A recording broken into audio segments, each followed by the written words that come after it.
a fun game with friends where nothing bad happens. Right, guys?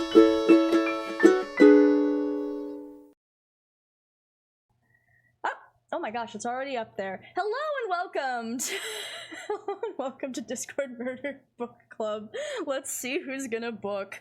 A show where progressively I show my complete lack of professionalism. I'm your host, one Kristen Straczynski, and I am joined by my best friend, my partner in crime, my mortal enemy. I got those switched around, Alex Beckham.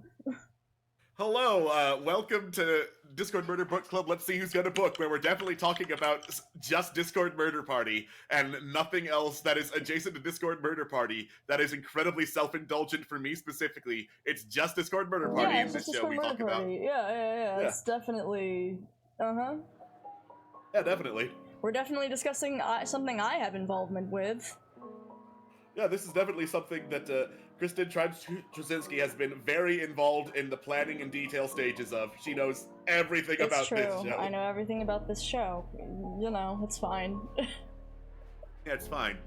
Yeah. Anyway, this is all to say, I guess I'll get off of my soapbox and let you get on the soapbox. It's your thing. I'm just stuck here with you somehow. I'm just trapped in this room with you. Yeah, anyway, all this is to say, I lied. I lied through my teeth, if you couldn't tell. So, I have locked Kristen Straczynski in my basement, and I am forcing her to listen to me talk about my OCs. There aren't any hot women wearing Psychonauts t-shirts down here. Well, maybe you could pretend that some of the hot women that are my OCs have a Psychonauts t-shirt. That won't help me! Well, that's too bad. I guess you have no imagination then. It's true. That's the first thing they say about me. No imagination. Zero imagination Straczynski, they call you. That's what they call me. So, basically, for those of you who were not here when we first discussed Netflix Death Fiesta, one of the questions that comes up occasionally, both among everyone in the Discord Murder Party server, and at the end of actual Discord Murder Book Club Let's See Who's Gonna Book episodes, is what would you change about Discord Murder Party? And me being the guy in the chair running the tech side Discord Murder Party 99% of the time, I have a lot of things I would change. Among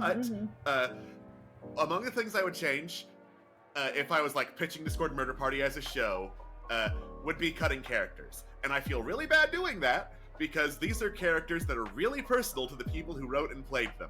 So instead of ever revealing those plans beyond people I really trust, I made my own thing, which is Discord Murder Party adjacent, Netflix Death Fiesta.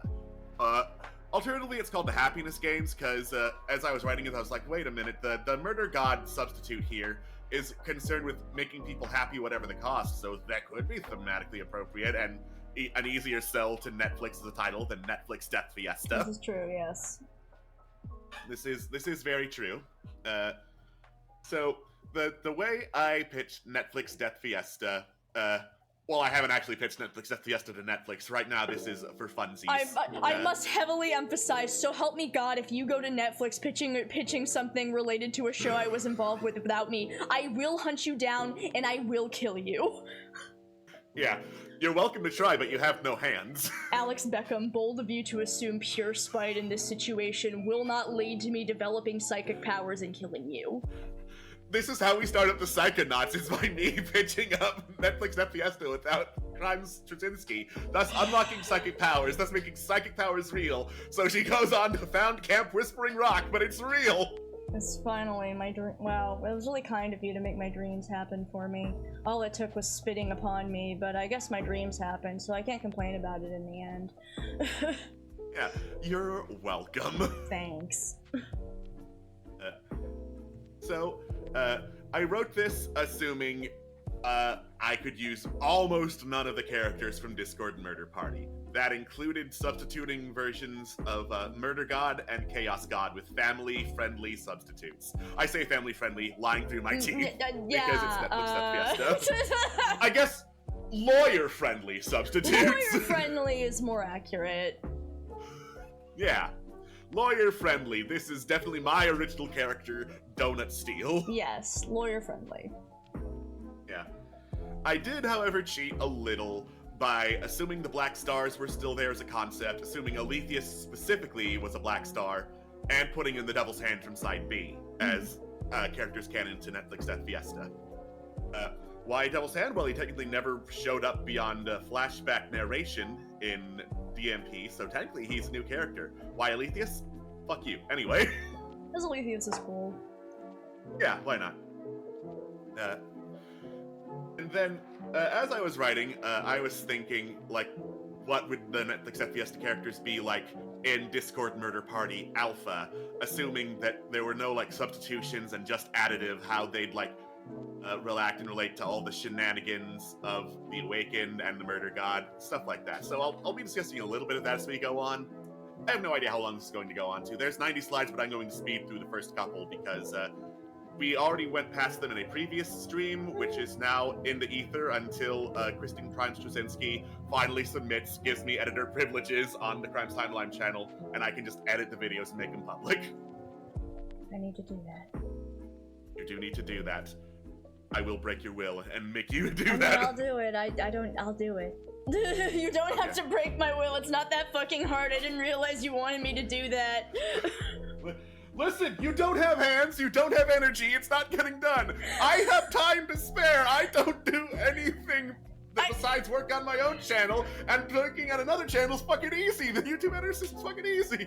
I Surprise, didn't know it's that's actually what a you shame. meant! Surprise, bitch! And now I'm saying it out loud in front of an audience of thousands of people. I just thought you were like, yeah, you know, if someone wanted to do this, they could do that. And I go, haha, yeah, if someone wanted to do that. But, you know, no one said anything, so I guess until someone says they want to do it, I'll just assume it's my problem. Well, it'll be your problem forever until you give me the power, because you don't have hands. I don't have hands, it's true. It's true. You know, as I sit down, you know, not to suddenly take away the microphone from you, but you know, sometimes when you're communicating with your fellow creatives, perhaps, maybe sometimes when everyone's dealing with their own shit, it's easy to forget implications because they're busy not having hands.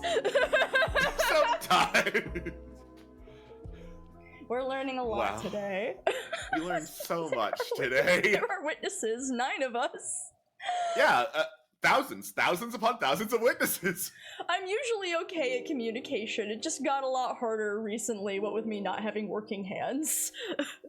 So just a complete lack of hands. Pretty much, yes. An amount of, I'm not gonna listen, not to completely get, like, listen, it gets really difficult when most of your friendships are online via text and suddenly you can't type.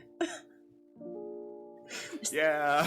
Is there a bigger number than 9? I don't think so. There could always be more than 9, in which case we'll throw Nostalgia Kristen into Netflix Death Fiesta. That's a joke. Yeah, we can discuss how Nostalgia Kristen would handle Netflix Death Fiesta. The very real character of Nostalgia Kristen. She's so real. She's such a real character, that Nostalgia Kristen. Anyway, she'll remember Netflix Death Fiesta, so you don't have to. So that we don't yeah. So we don't need the VOD because Nostalgia Kristen's here and she remembers. Yeah, that's why we haven't been uploading the VOD. That's why we don't. Nostalgia Kristen remembers it.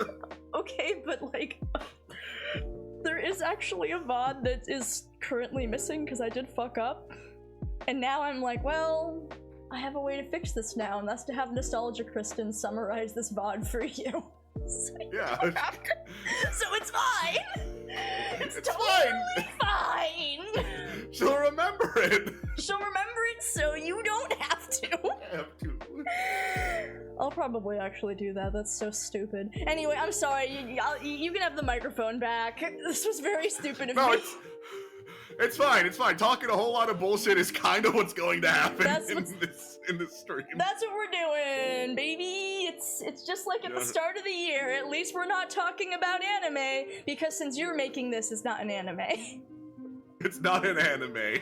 It's explicitly not an anime. That's how you know that's how you know I have no involvement. It's not anime enough.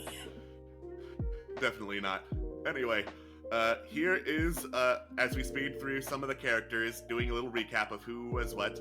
This is our lawyer-friendly murder god substitute, Master of Ceremonies. Like Murder God, but clown. Like Murder God, but clown.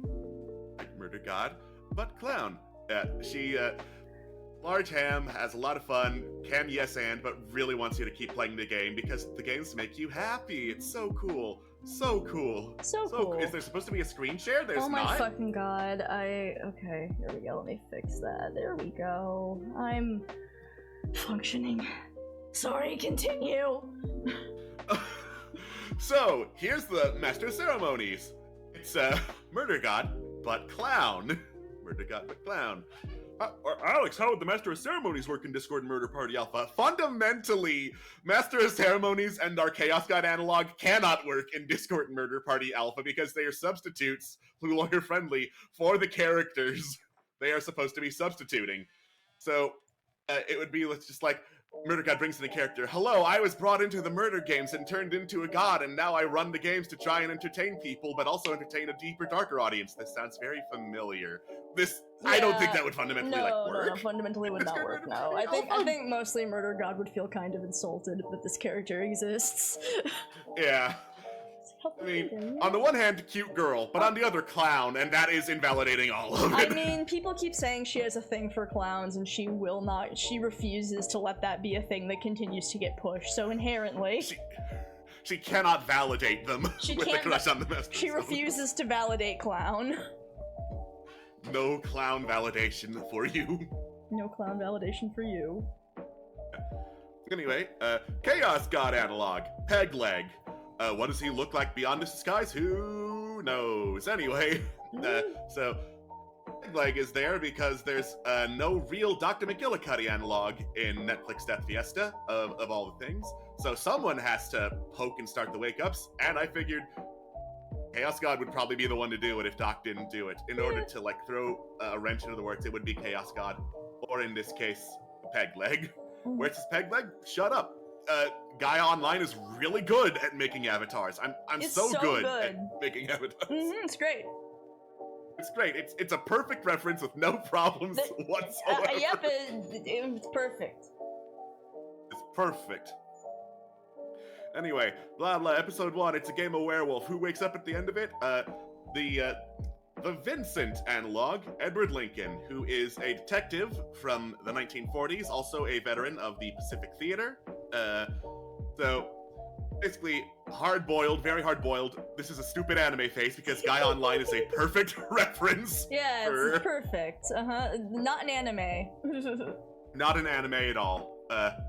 So, Edward Lincoln, hard-boiled detective, very gruff, very grumpy, made a wish to, understand why his son would turn to drugs and morphine to deal with pain. The answer is because you were an absent father. You need to learn to open yourself up to people. You can't be toxic masculinity, Edward Lincoln. It's bad for you. Toxic masculinity has ruined you. It's ruined you. And as for, how Edward would work in Discord Murder Party Alpha, despite being one of the simpler characters in Netflix Death Fiesta, he'd probably be one of the harder ones to incorporate into Discord Murder Party, just because inherently he's so similar to Vinny and Grace as a concept. Yeah, I think if I was presented this, I'd be like, I'm sorry, I'm just gonna have to have you change. Yeah. we already have a detective and a war veteran. So. Yeah, I already have one of each of these, so sorry. Yeah. I'm not trying to fill out a punch card. Sorry. Sorry. Anyway, blah blah blah. He goes through his backstory. It's really sad. He got shot by Mickey Cohen. Yes, personally shot by Mickey Cohen, real life gangster. It was bad. Yeah, second person to wake up. Joe Hunter, gentlewoman thief in 1830s England. Also heavily based on Gentleman Jack, in which she can very easily disguise herself as a man and have a sexy lesbian relationship. Yay! Yeah. Unfortunately, she had a relationship with the judge's wife, and the judge took that personally and put her in the worst prison, where she made a wish, I want to be free, which, once that's revealed, she's like, Well, I'm not, is the problem. Yeah. I have a do-over. And Master of Ceremonies at that point is like, when you think about it, get back to me. In the meantime, murder games. Yeah. As for Joe being in Discord Murder Party Alpha, well, the first thing I thought was, ooh, the Brits are fighting, because there's absolutely no way Joe Hunter would have any respect for any member of Scotland Yard. No. Yeah. And then other than that, she would be an unrepentant flirt with everybody except for Thorin for obvious reasons, and murder God because funny. Single tear. Single tear runs down Murder God's cheek. Like, well, it's no fun if you want it, and then, oh no, the hot woman does not want Murder God, but is going for everybody else. Fucking brutal. And the ones who are married or in a committed relationship? Yes. Yes. Eventually she'll communicate that she's not trying to disrespect the relationship, that's just how she be. But, you know, unrepentant flirt be unrepentant flirting. Understandable. Understandable. Then the Devil's Hand, but he got upgraded to be Mexican in this version of Netflix Death Fiesta. Wow. Wow. So, Devil's Hand story is mostly the same as in Discord Murder Party Side B, which for those who don't know, he was taken into Aletheus's games. He had his home burned down because he was just too good at being a quick draw fighter. He defended the town Magnificent Seven style. Magnificent Seven style defended the town for like the week, and then they fucked up and sold themselves out anyway. He was brought into the games, and he's a very polite cowboy with severe depression. He's fine. He's fine. He's absolutely fine. He's doing fine. And in Netflix at Fiesta, he gets brought back because of shenanigans. He signed up to Aletheus games under his Devil's Hand moniker, but signed up to the Netflix at Fiesta games under his real name, which at that point only the Master of Ceremonies really knew and cared about enough to use. Mm-hmm. So there's shenanigans. I think we discussed last time we discussed Netflix Death Fiesta that maybe that might be allowed. Yeah. But the upcoming Aletheus Chosen would be a lot harder, so we decided Aletheus Chosen would be, alright, I'll allow Devil's Hand, but you gotta take this guy. Yeah, that sounds like something Aletheus would do. Yeah. Aletheus strikes me as looking at a lot of things and going, lol, lamau even, philosophy style. Yeah, I mean, because here's the thing, it's not like they didn't know that Cassie's whole plan was to, like, try to ruin things. It's just, you know, obviously she wasn't gonna fucking succeed. It's adorable that she thinks that. She's gonna go through so many horrors and then we'll be family forever. A very normal thing to think. Yeah. You're gonna cry at least once. You're gonna cry so many times, they say. So it's like, yeah, if you want to bring Devil's Hand, oh my god, that's adorable. This is only going to destroy you more, but you know, if you want to keep running down that fucking road, be my guest, Stardust. But you know, since you're here and you're kind of bending the rules, I'm just gonna slide my guy in right in here. Yeah. Nothing personnel, kid. Nothing personnel? So, in both this Netflix Death Fiesta show and probably Discord Murder Party Alpha, Devil's Hand is polite to just about everybody except himself, because depression is a wonderful thing. It sure is. Yeah. And then as I was writing down, okay, do any specific relationships, I can imagine Vincent, who brought in Gun as his memorabilia to keep him grounded in a human form, being like, you say you're the fastest gun in the West? I want a shooting competition with you. I want to see if I can draw a more advanced gun faster. And Devil's Hand to be like, all right, I don't care, but all right. I mean, yeah, that's absolutely something Vincent Marshall Reed would do. He's like, okay, come on, we're gonna go do a shooting range thing. Yep. We're gonna shoot some stuff. I want to see if you're really good at shooting. Yeah, I am. That I want to see it. You understand the implications here. I gotta see it. Yep. And then I wrote down, Haley actually probably has one of the best chances of talking to him about, so they didn't have a name for it back in cowboy times, but what you have is depression. And that's someone with depression. Let me tell you what that's like and how I try to deal with it. Have you heard And of then- Have you heard of Zoloft? So, is that sold by the local snake oil salesman? No, this one actually works. Sorry, I'm just in my head. Devil's Hand gets sent back, and Charlie just sort of conveniently slides an endless supply of fucking antidepressants. Yeah, just shows up every week or so, throws a bottle of antidepressants. Here you his go. way. Don't sell it. Oh, don't sell this. You'll break time. Okay. And then I was also thinking, wouldn't it be really funny if Charlie goes over to the gazebo game and he's like, all right, I'm gonna make you a deal.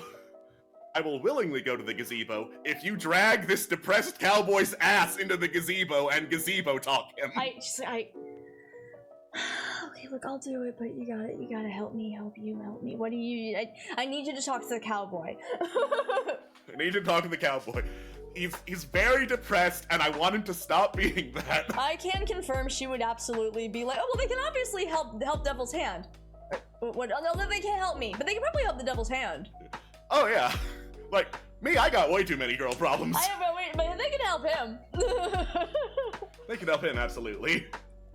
It's fine. We can just stick Hugo Hernandez next to him at all times, and he'll just absorb all the depression from him. Yeah, get a therapy, you go for Get him. a therapy, you go for him. He'll be fine. Yeah. Oh wait, if he was in Discord Murder Party Side A, wouldn't he recognize Charlie? No, Murder God looks nothing like Murder God Casilda looks Howard's. nothing like Casilda Howard's. Absolutely not. She looks nothing like Casilda Howard's, and there's usually a bit of fuckery whenever you are put in and out of the void. You either don't remember your time in the games, or you remember just enough to blame the person, basically, they remember enough if the universe decides, wouldn't it be really mean to Casilda Howard's if her friends remembered her, but only enough to blame her for everything that's happened to them? Devil's Hand doesn't remember her, though, so... Devil's Hand does not remember her, though. There is no amount of loathing he could have for Casilda Howard's that is more than the loathing he has for himself. Correct, yes. So, he pointedly does not remember her, which she is both grateful for, and I'm sure also it's fine. She's like, haha, bring him in here. I can help him. This isn't gonna be something I constantly carry with me, and a feeling of crushing sadness. It's fine. Yeah. It's fine, I'm not supposed to have I feelings. can handle guilt. Yeah, I can handle guilt just fine. Guilt's a feeling that I don't have. Yeah. Oh no. It's fine.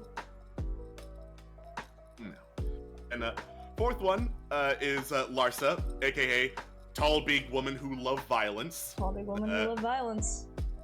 Tall Big Woman Who Love Violence was an alchemist in ye olde medieval times. People bullied her because alchemists had low status. She snapped, took a whole bunch of concoctions, took her dead dad's armor, went on a rampage. Technically didn't make a wish, but her would-be caretaker made one be like, listen, I will give up literally every single part of my being. I will eradicate my own soul if you can get Larsa somewhere she'll be appreciated. So she shows up in the void, like, I can kill as many people as I want, and they won't have problems with it. Well, I didn't say they won't have problems with it. Sold! You got a deal! You sure you don't want to hear the rest of the... No, I'm good! Okay, it's just that No, I'm good. I'm doing great. Usually most people, there's a lot of, like, details involved with these, and usually you want to spell out those details. It is, like, a deal with, like, I need you to understand that I am a devil of sorts, so oh, she's already gone. Okay. And? Okay. Leia loses! Yeah. Reasonable Murder God will definitely come up more for the next one, but Reasonable Murder God with Larsa is being like, okay, but I need you to understand, I can understand you need to outlet for your anger, but violence is not helping you, so, no, I like violence. Okay, good. Well, I mean, that's convenient for me, so I guess that's fine. It's fine. It's absolutely fine. So I'm just imagining this woman just destroying things in the background while in the foreground Vincent's like, I gotta ask what you were thinking with this one, and Murder God's like, well, obviously I did this on purpose because she loves violence, so I knew that she'd always be a part of my... You just did it because you think she's hot. And... your point? Yeah, I mean, she is hot, yes. And... I will grant you that she is hot! So, beyond a love of violence and God forbid a woman have hobbies. Exactly. So beyond that, Larsa is honestly pretty gregarious and friendly enough to people. She just is also very open about, hey, what's up, bro? I killed you so hard last time, and I'm gonna do it again. Which, you know, God knows if people are gonna have a problem with that. Incredible. So, there's that. But she would consider Thorin and Tommy off limits for violence. Makes sense. Because they're no fun, is her stated reason, but honestly, killing people who can't fight back is not great. That's for not her. fun. Even her sense of morality. Yeah, it makes sense. However, 110% she would want to fight Ezra in his prime. 110%. So, oh my to god, be like, is it time to fight somebody? Oh my god, finally! yes! Best day ever! Yeah, then Ezra gets revealed in a wheelchair. Alright, I'm gonna brew up some potions and teach you some leg exercises so you can stand again and then fight me. And then fight me? Is that really why you're doing this? Yes, I want you to fight me. Yeah. And then I did not put Larsa in Problem because that's Uprising's thing, and I did not want to make any assumptions about how alchemists are treated in Problem because that is very specific to how Larsa got where she is. But because they're both from medieval times, I imagine they'd be friends because she can keep up with whatever hilarious medieval bullshit would be throwing off the rest of the Awakened. Makes sense. Yeah. Oh, the dragons are pests. Yeah, oh yeah, the dragons, they're just the fucking worst. Hate those dragons. They just get everywhere, they breathe fire on all your good pots and pans, it's annoying. It's annoying. It's annoying. Yeah, so that's Larsa. Fifth up is Sang Seun, and I apologize wholeheartedly if I mispronounce that. I don't speak Korean. Woo! So Sang is a polar explorer who knows she's the absolute best at what she does. Discovered, ooh, there's signs of a lost civilization. Expedition went horribly wrong. She screwed over most of her team in the urge of discovery. What she discovered, oh no, that was an ancient sleeping spawn of Kadath. And right before she awakened it and doomed humanity and reality as we know it, she was pulled in. It's like, okay, before you do anything, I need you to make a wish. I wish for the world to know how the glory of my discoveries. Girl!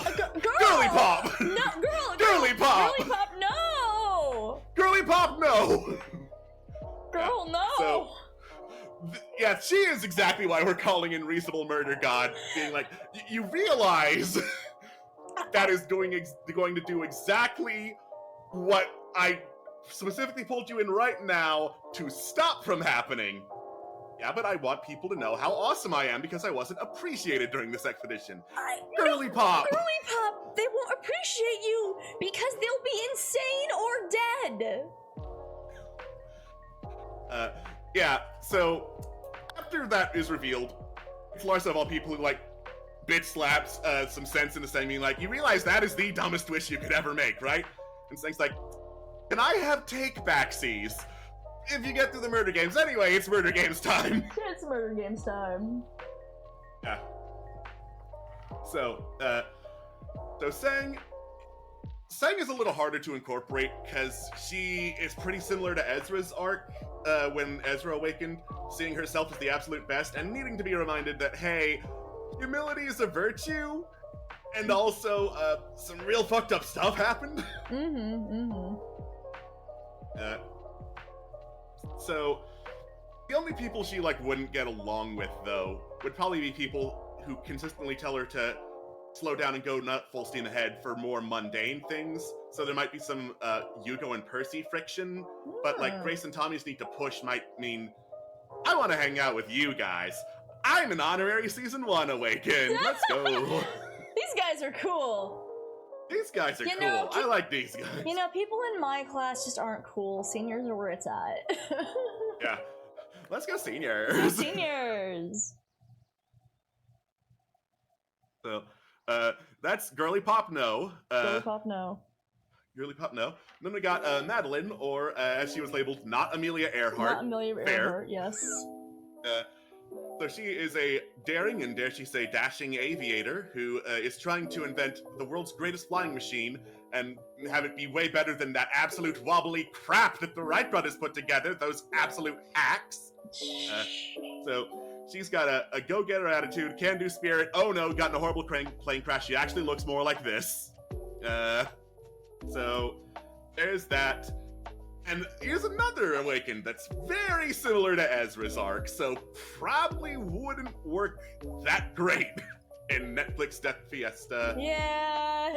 Not Netflix Death Fiesta. She works great in Netflix Death Fiesta because I put her there. In Discord Murder Party Alpha, however, wouldn't Yeah, work so the arc is a little too similar, unfortunately. Yeah. Too similar to Ezra. Otherwise, well, obviously with Ezra, she'd probably have a lot in common because of the similar arcs. With Tommy also, because, hey, I'm also in horrible pain in the hospital. How's medication doing? Is that better? Can I get back to flying if I get some of your future cancer medication? And then with Vinny, because they're both pilots, she's like, tell me everything you know about the stop with Camel. Every single thing. I'm going to copy it down, and I'm going to build the best flying machine, and those fucking Wright brothers are going to pay for their hubris. Yeah. And I also had notes on would these people like Murder God, and most of them the answer is fine. Edward Lincoln, absolutely not. I mean, but you know that's not. because we know he's why. both Grays. Absolutely not. Larsa would like season 1 Murder God, but as the seasons go on, she's like, oh wow, this dumb enabler goblin isn't as much fun as I thought. But Madeline would probably be like Percy levels of liking Murder God, because she's a can-do, go-getter, positive attitude spirit. I believe you can do better. Yeah, it's fine. It's gonna be so fine. See, I like that, though. You need some characters that are like that for the story to work. Yeah, exactly. God. Okay, but here's the important question. Yes. Would Eddie fall in love with a Murder God? See, one of the things I'm real bad at writing is relationships. Ah. So I just tend not really to think about that when I'm making characters. I mean, I don't either. It just sort of natural. I'm like, you wait and see what the character chemistry is, and if it works out, cool. Would Eddie fall in love with Murder God? Probably not. Yeah. Probably he would cool down his attitude toward her, but never to the point where he is ooh, you want to kiss me so bad, like it was with Vinny and Murder God. Vinny and Murder God had an amount of developing history. Yeah. A lot happened that, because I don't think Vincent would have done. If I need you to save me had not happened, it would not have worked out. So you'd need that to happen, and I don't think you have that in Netflix Death Fiesta, and that changes a lot of things. Yeah, that's not in Netflix Death Fiesta, so that turning point of the relationship doesn't work quite so well. Yeah, it's like you'd need the development for it to work. So I don't know what kind of development Master of Ceremonies goes through. So Master of Ceremonies is kind of Murder God abridged. So, like, she does have the nice porch scene. She does have the fine, I'm the bad guy ascending to fate, which lasts 1 episode rather than half a season. And she does have her own backstory, where everyone's like, all right, this stupid little baby has suffered enough. I know she made us suffer, but, like, we don't need to perpetuate the cycle of violence. Yeah. Again, she's meant to be a substitute for Murder God in a 22-episode season, so she doesn't go through all the steps, but she goes through most of them. Makes sense. Sorry, you can continue. I was just like, but wait, I have to ask the most important question about this Eddie Grace, about this Vincent Grace stand-in. Yeah. No, I enjoy having questions being asked, because that gives us time to shoot the shit and talk some more details about Netflix Death Fiesta, talk more about my OCs. Imagine, I like talking about my OCs. The dream. Alright. Then we got Adrian Brooke. They are a writer and artist in Victorian times. A very tolerant variation of Victorian times, considering chosen pronouns. They get horrible brain disease. Oh no, it's got hallucinations. Oh no. That causes a fight with the partner, and the partner steps out. oh no, did the hallucinations make me stab my publisher to death on the whim of this giant spider woman who doesn't exist but I thought was my best friend? Oh, who knows? I wish for a world where I can actually explore the wonders that I am imagining and get some inspiration. It's cool. It's cool. It's so fun. I'm tired of hallucinating. Woo! So Adrian is like very intellectual and very proper, but also kind of an addict when it comes to the games. Like, okay, I need to find a new setting. What do you have for me? What do you have for me? I need 2 weeks to come up with a new. I'm going to wait, but very impatiently for you. So that probably brushes a lot of people the wrong way, but probably they would get along best with Percy and the season 3 crew because that's the crew of creatives, like them. That makes sense. Yeah. I was gonna say, a classic creative here. A classic creative here. We got like one of the OG novel, the birth of the novel, or at least not the birth of the novel because they would correct you. Actually, that would be the tale of Genji, and then launch into a very long explanation, not bothering if you catch every avant-garde concept.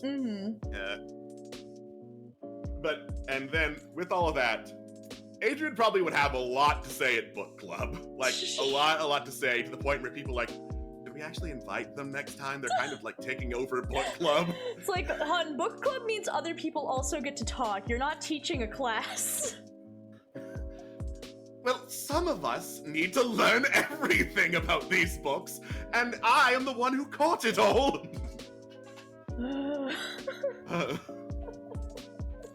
Yeah. Anyway, Adrian, not necessarily a bad person, just going through a lot, and it's a lot to deal with. They're going through a lot, and they're very, very into special interests here. Incredibly into special interests. Just doing a little bit of tism, it's fine. Yeah, doing a bit of tism with the rhythm. Anyway, then we have Xenagoras, ancient Greek shepherd, who just enjoys having a simple life. Too bad. Uh-oh. Philosopher General Cultist of Aletheus found him, turned him into an Aletheus chosen werewolf. Oh no. This is actually my Stephen Cutter stand-in. This is the stand-in for the guy going, okay, and just head empty, no thoughts, thinking about these dark concepts. So, Xenagoras' wishes for a simple life, is kind of like taken not entirely by master ceremonies or murder gods, I guess, choice, because that's an Aletheus chosen. We try not to mess with other chosen. Ezra is special. Anyway, we love ancient Greek werewolf Stephen Cutter. Yeah. So because he's ancient Greek werewolf Stephen Cutter, probably a lot of similar relationships to that. So Junior and Ezra have the best chance of connection and explaining, hey, so you're a Black Star's chosen. Here's the concept in a way you can understand that doesn't freak you the hell out. And probably would get along really well with Thorin on a thematic level, because it would be the shepherds tending to the lamb. Aw, that's fun. We love sweet relationships with the little baby boy. Yay! Yay! And there's Leaf, a sweet robot boy. Shout out to my boy Tosh from Side B, because I know very similar concept. It's a robot with a soul who makes a wish. Wow! Yay! Woo! Yeah. So, Robot thinks he was sent out to bridge the gap between humans and machines and stop the war. Actually, no. He was built as a Terminator. It's a copyright-friendly Terminator. Oh no. Oh no. I still wish to understand humanity. What is humanity like? I am a very polite and nice boy. It seems you are out of antidepressants, Devil's Hand. I have produced some. So, Leaf, if he was in Discord Murder Party Side A, he's a sweet boy. He'd get along with just about everybody, but he doesn't know a whole lot about human concepts and can be blunt sometimes, which would make him a liability at worst in times like Vincent and Doc wanting to disappear, go back to sleep. It looks like you are lashing out at everybody because you do not believe you can be loved. Have you considered that is incorrect?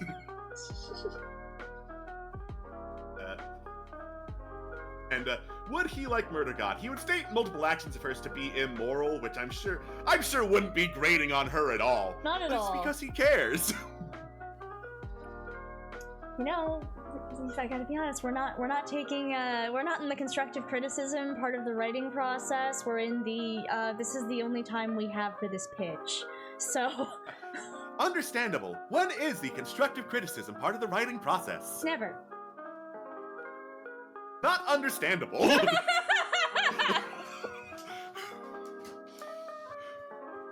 Okay, I will pencil it in for Tuesday. Oh my god.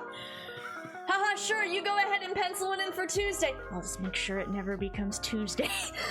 It was never Tuesday. I eradicated the concept of Tuesday. Sorry, there's no more Tuesdays in the void. I can't help you.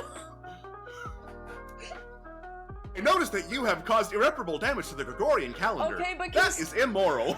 Consider she just keeps delaying Tuesday. She's like, no, Tuesday never comes, which, you know, the Void doesn't like, so eventually they have a scenario that's just Eternal Tuesday because she kept trying to make sure that Leaf's constructive criticism day would never happen. Yeah. Scenario 1, Eternal Tuesday. Oh, what? Fuck. What the fuck? Meetings. I noticed that it is now Tuesday. I have saved up a log of constructive criticism, and I shall now deliver it. Yeah, it's a roleplay scenario where everyone can talk amongst themselves because Leaf's busy explaining his constructive criticism in Eternal Tuesday. Eternal Tuesday! It's like, does Murder God get to have... Yeah, at some point she, like, puts in, like, a mannequin version of herself to take the constructive criticism, and she's like... Yeah, the dividing noises are just him listing the various constructive criticisms.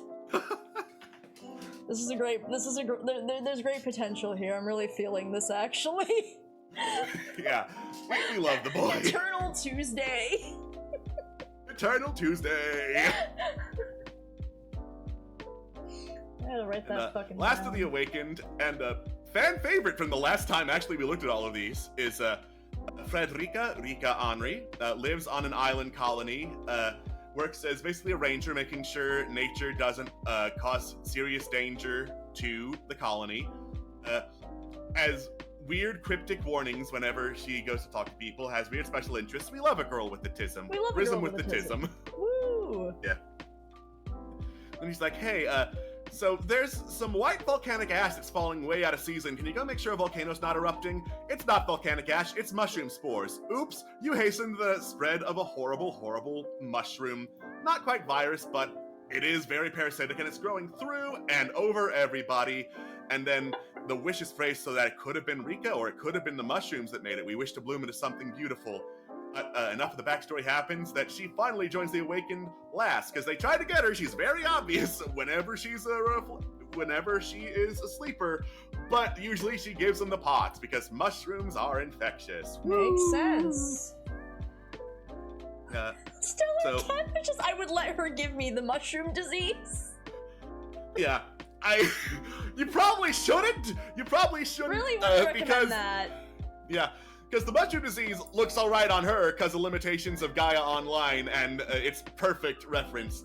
What it would more likely look like is your body is lying on a street corner, there's a mushroom growing under you and through you, because you just happen to be in the way of it. It's fine. It's fine. So in terms of how they would be in Discord Murder Party Alpha, Mushroom Colony piloting Rika's body is mostly interested in converting others to the cause of being mushroom, which, you know, isn't great for social interaction. Rika herself, she's a nice girl. She's just, like, very easily distracted and can very quickly turn a tangent into talking about a weird topic. Like, did you know that water actually does flow off a duck's back? They cannot get wet like that. Yeah, which would probably drive Grace nuts if, you know, they're trying to get any kind of focus, which Grace often is. But I'm sure Thorn and Yuko would be very entertained. Mm-hmm. And then Rika doesn't actively dislike people because of Ugly Duckling Syndrome. She's more, I want this person who doesn't like me to like me. Why don't they? Sad face. So, is that, would she like Murder God? She'd be desperate for approval, honestly. Be like, this woman was nice enough to give us a motel and let us play games. I want her to know I appreciate her and like me back. Oh, It's nice to get some positive attention for once. Some people could maybe learn to be a little bit more grateful. Unlike Rika here, who's great. And as she's saying this, like, some of the mushrooms are like growing up her arm, and she just sort of casually kind of wipes them off, like, haha. Yeah. Anyway. No. Anyway. So, with talking about Rika, that is where we left off last time we talked about Netflix Death Fiesta. Woo! So, once all of these little blorbos are awakened, what would happen to them? That's what the rest of these 96 slides are about. Let's go! Slideshow! So, slideshow mode, episode 13, we start syncing back up with the last seasons of Discord Murder Party. This is the episode where, hey, let's try some deathless games. How does that start? Well, because there's no gradual, I want you to save me, okay, we need to work with you, let's try not violence.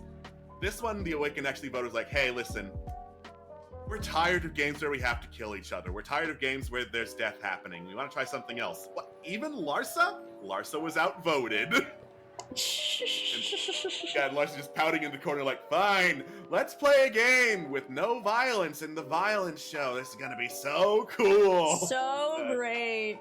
So good. So cool.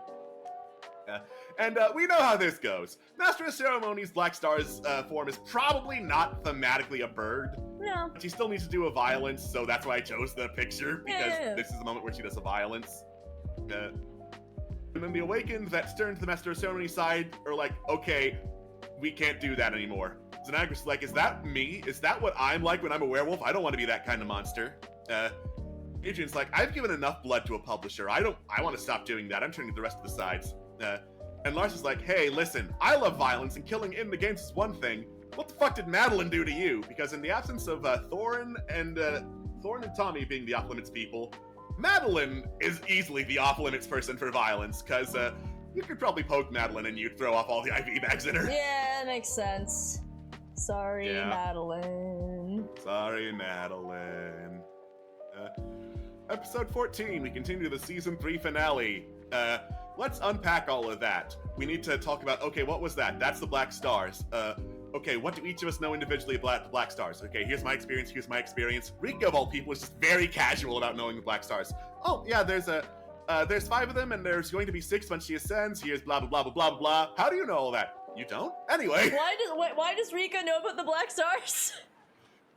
I just figured it would be very funny if Rika was the one to casually know about the Black Stars. I mean... Also, because, the way I wrote it, all of the Awakened thematically have something they bring into awakening the next one in line. Since Rika's the last in line, what she brings is knowledge of the Black Stars. Maybe the mushrooms are kind of a Black Stars thing. Yeah. Actually, the mushrooms absolutely seem like a thing that Baku would bioengineer. Actually, that sounds very much like something he would do. Yeah, it would...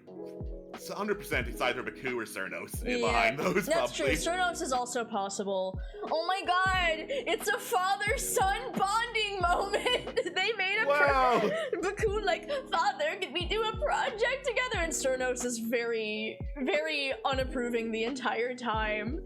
As this mushroom species proceeds to overtake a planet, Baku's like, are you proud of me, Father? No. I think you know the answer to that. Oh. You know the answer to that and waste your breath by asking. Oh no.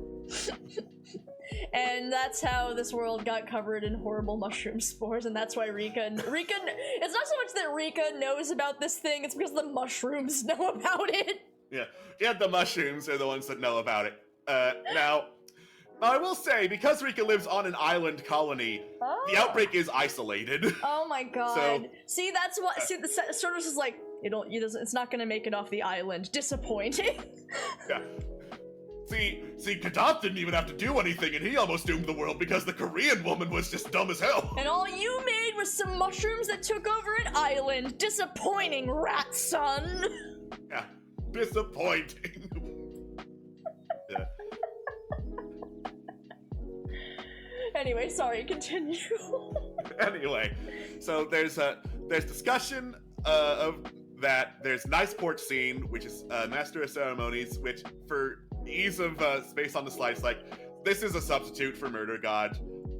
It's basically the same story after she goes into the games, except instead of Rain being the person sacrificed to his wow so hot, it's Jakob of the Vogel dynasty, a hot German prince. Oh no, now we have to sacrifice him. Oh no, I thought he'd be a cool princess. Oh no. Oh no. But wait, how'd she call Devil's Hands twice? Well, didn't tell the whole story. After defeating the bandits of the town, said town sold out to the Rail Baron. Rail Baron flooded it. Aletheus picked him up first. In desperation, signing him up under the name only she knew her friend to have. I can get you a better ending than this. Please just wish to be happy, and we can make that ending together. Yeah, this is absolutely a thing that Casilda, Charlie, Murder God, Ebony, Dementia, Ravenway would do. 100% she would drive it. This is a good idea. Yeah. So, besides Edward and the Devil's Hand, who was just called in to explain everything, like, why are you being so nice to him? Well, here's why, backstory. So, besides them, they didn't hear the nice port scene. They're not keen to let Edward tell the nice port scene without interruption. Master of Ceremonies doesn't want to share something that vulnerable to just about everyone, so there's an argument about the ethics of her keeping them in here as a horrible, horrible god of suffering and still saying she's trying to make them happy. So what's she truly doing to try to make everyone happy? So in desperation, she's like, fine, I'll show you. I'll make you the most happy. Here's the Lotus Eater. The Lotus Eater comes much later, lovingly stolen from Discord Murder Party. Woo! I could not find the original drawing of this lotus, I'm sorry. Yeah, so now you know why I used it. For graphic design being my passion. I mean, I knew it was for graphic design being your passion. I'm just like, Rip, sorry I couldn't get you anything better than this. Rip, alas. You know, I've Could I have cropped it? Probably. Was it funnier if I didn't? It's funnier yes. if you didn't. Also, I deleted so many editable files, you know, I was like, why would I ever need to edit any of these thumbnails anymore? Exactly. Yeah. So, Edward Lincoln's Lotus. Hey, your son's a proud member of society. He graduated to junior detective. He's not a morphine addict. Wow, everything is so cool. And then Pegleg's in the crowd. You think this helps you understand? You understand nothing. And that leads to weird echoes to help him break out of the Lotus Eater. But when he looks for Pegleg, he was never there. Woo, spoopy. Look at those silly cops. Look at those silly cops. Wow. They're having a great time. Having a great time. Yeah. So, Joe's Lotus Eater, she got a full pardon for her crimes, and she's free to do whatever she wants. And then she's realizing, okay, shit, all of these games I haven't figured out what I want. What the hell is my wish? Okay, all of this hedonism, all of this wanting sex and stealing things, it's because I wasn't happy with my life. I want to be with someone who can make me happy. And realizing that, choo, breaks out of the Lotus Eater. Woo! Woo! Pick definitely an accurate picture of Joe Hunter. This is definitely what she looks like, 100%. It's fine. It's fine. It's fine. Anyway. So, Devil's Hand. Hi-ho, Silver away! He's a hero of the people, going from town to town, righting wrongs wherever he's called. He's still depressed. This is not addressing the root cause of his depression. He needs antidepressants. He needs antidepressants. He needs therapy and antidepressants. Oopsies. This doesn't make him happy, so he's out. Yeah. Poe's only kind of related, because Larsa would only 300% pose like an extra bitch on a throne like this. So, Larsa is not only appreciated, she's also queen. Warrior queen who is conqueror of all she sees and so cool. What did she do to earn that love, though? I imagine that she'd be like, yeah, this is absolute bullshit. I didn't earn this. Let's go. I'm out. As soon as everyone else shows up, it's like, took you long enough. Anyway, let's go. Let's leave. I'm bored. I'm bored. Same with Sang, actually. Gentleman Explorers Club's talking about the wonderful contributions to human knowledge she's discovered through discovering ancient civilizations and anthropological marvels, and it's so cool. It's like, yeah, they're talking bullshit. I don't think the Master of Ceremonies knows a damn thing about anthropology. Let's go. Let's go.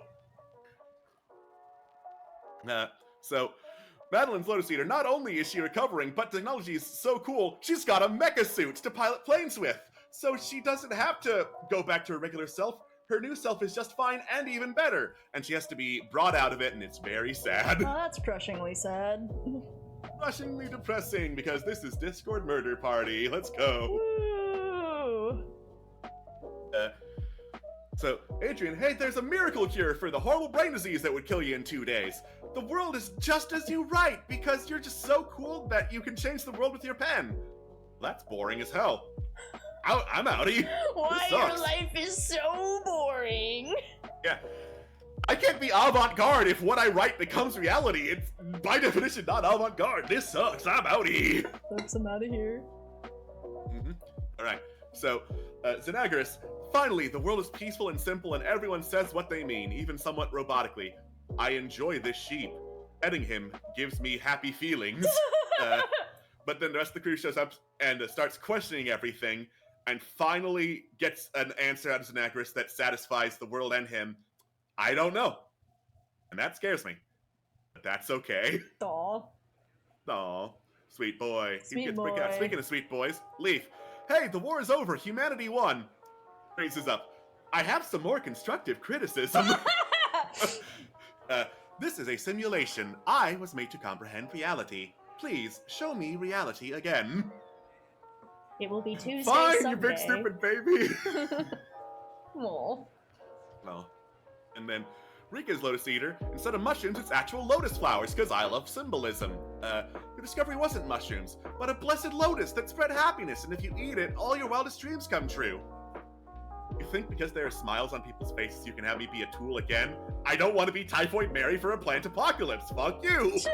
Woo! Breaking out! Master of Ceremonies gets angry at everyone breaking out. Fine! I gave you everything you needed to be happy, like I promised I would, and if you rejected that badly, I guess I'm the bad guy. Hey, this is just like my favorite show, Discord Murder Party on Twitch. Discord Murder Party. Hooray! Yeah, that worked out really well for her. Yeah, that worked out really well.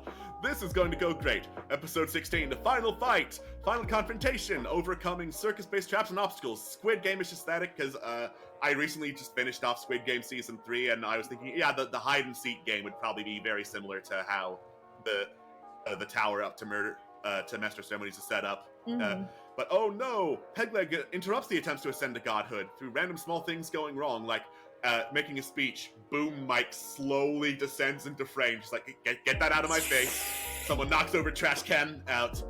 Then there's actual displays of power, like, oh no, something's going horribly, horribly wrong. Oh no, everything is broken. Pegleg is using his real true power, and then he's taking his true form. The Traveler! Wow, Chaos God-esque design with some amount of symmetry to it. Imagine! Blasphemous. Blasphemous! Blasphemous. Yeah. So, the Traveler is sociopathic, a showman, basically Chaos God's attitude for fun, but on a really bad day. The champion of chance and happenstance, and normally wouldn't go out of his way to torture individuals, but this is Netflix Death Fiesta, and, you know, torture does need to happen for the murder games to get broken, so sucks for you, people! Woo! Rip. Rip and skip. Joke's on you, you can call him Murphy. Sorry, I didn't miss that. Jokes that you can call him Murphy, named after the eponymous law. Ah, I see. Incredible. Yeah. I'm gonna call Oz Murphy from now on. That's not me though. That's a lawyer-friendly version no, of me. I'm sorry, What the my fuck? bad, my bad. Murphy. Yeah. Clearly, I am Tim, and that is Murphy. You're right. I'm sorry, Tim. My bad. We've established this. I'm Tim.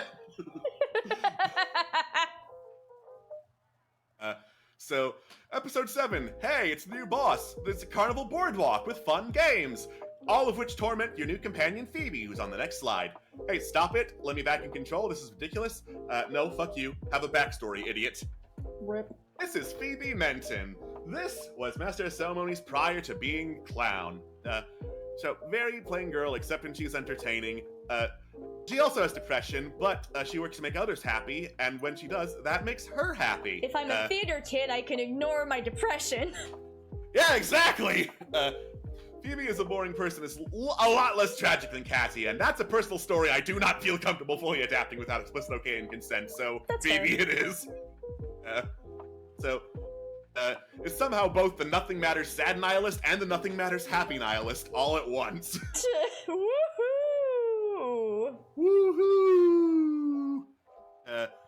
wow, Phoebe, God, I wasn't your mom unless you have 2 backstories. So, she's working whatever menial jobs are available in the early 1900s. Defeat depression! Oh my fucking god! Sorry, continue. I wish I had this. I wish that this fucking image existed so we could have cut this picture out and just had, like, Oz just shoving this in her face. I just think it would have been so funny. But it has to be this specific, like, cutout. Defeat depression! Shove stock image in your face. Anyway, continue.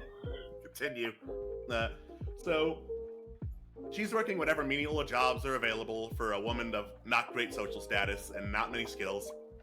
To keep the lights on and food in her belly. And then her neighbor's like, hey, buddy, old pal. I notice that you're being a little bit down. I got a job at Coney Island. You want to get a job with me? Sure.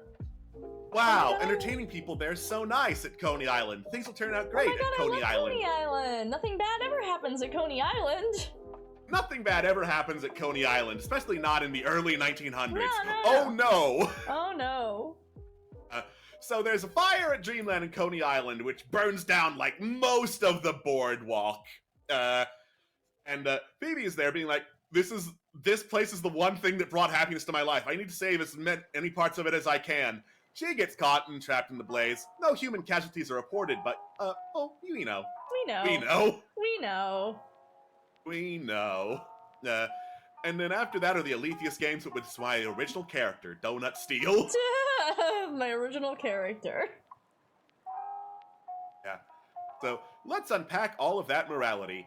So, Phoebe is the master of ceremonies, put the group through a lot of shit, but she was legitimate in trying to make people happy, both in life, in death, and as a god. And they're like, okay, forgiveness is in various stages. No one deserves further torment. We'll see about forgiving you later, but for right now, alright. Hey, let's rebel against the Traveler. This is gonna go great. Oh no! Oh no! Oh no. So the Traveler breaks the inn, wrecks the boardwalk so it looks like crap, and he's like, the boardwalk is your new home now. Property damage is a mere afterthought compared to what I could do if you truly irritated me. So let's not, shall we? And then they never I don't find this rebelled traumatic again. at all. Nope, not traumatic at all. Then we start syncing back up with Discord Murder Party. Let's see the Traveler's point of view. It's the Multiverse of Madness Museum scenario. Is the massage dimension there? Yes, and you still can't go. You're not allowed to go to the massage You're never allowed to dimension. go to the massage dimension. Forbidden. Okay, so if that's your backstory, we're on the same side. Why not align with humanity? We both hate overreach by gods. Consider human stinky. Human stinky. Human stinky. Never mind, we desynced from Discord Murder Party. It's a best of game show with shitty parodies of past episodes and shitty wishes as prizes. Hey, stop making fun of the power of friendship or we rebel again. You don't appreciate my Defeat Depression book in your face? Fine. How about instead I anti-Lotus you? This does not fit the aesthetic at all. But fucking, I googled it and that popped up, so I was like, I gotta put it somewhere. It has to go somewhere. I understand. It has to go somewhere. Yeah. Mm-hmm. Episode 21, the Anti-Lotus Eater. My original idea, Donut Steel. Donut Steel. Donut Steel. Although, thinking about it, I did pitch the Anti-Lotus Eater as a thing. Technically it is your original idea, Donut Steel. So technically I could get away with this. You could get away with it. It's true. Yeah. So, Edward's Anti-Lotus. Hey, you're going against corrupt cops and the mob? Congratulations! Now you understand what drives a good man to crime, because you're working for Mickey Cohen! Fuck you. This is a really stupid thing. I would never do this. I'm out. Let's go. Like Vinny, throwing up the double bird, being like, this is a stupid Anti-Lotus, I'm out. I'm breaking everyone else out, fuck you. Joe's Anti-Lotus. Hey, you're free! But now everyone knows who you are and what you did, and they're disgusted with you. No one wants to be with you, you horrible creature. You're seducing women and sleeping with them? Scandalous! You monster! Horrible! And then Joe goes, fuck them. They don't want me to be happy? Well, I can keep trying myself, forever if I need. Woo! Break it out! Devil's Hand Anti-Lotus. Hey, you're self-loathing and depression? It's real. It's validated. Every bad thought you think about yourself is true in all the worst ways. Actually, here's how to fight depression. It's fun. I have self-esteem. There are things I'm good at. Fuck you. And also, he's heard about these antidepressants. Also, he's heard about these antidepressants.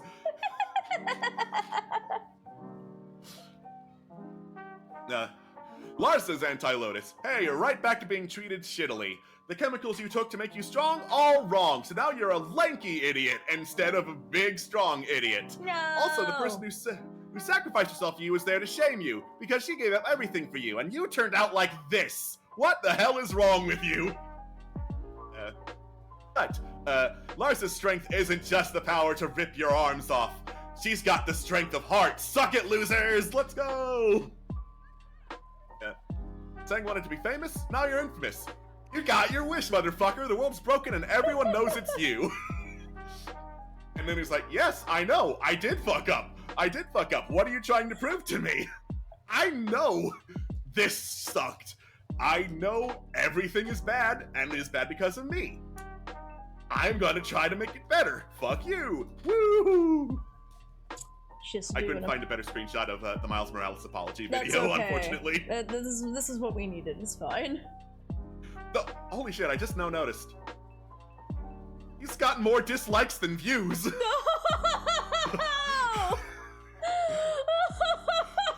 Only 10 million people viewed, but 69 million people disliked Miles Morales' apology video. Incredible. That's so funny.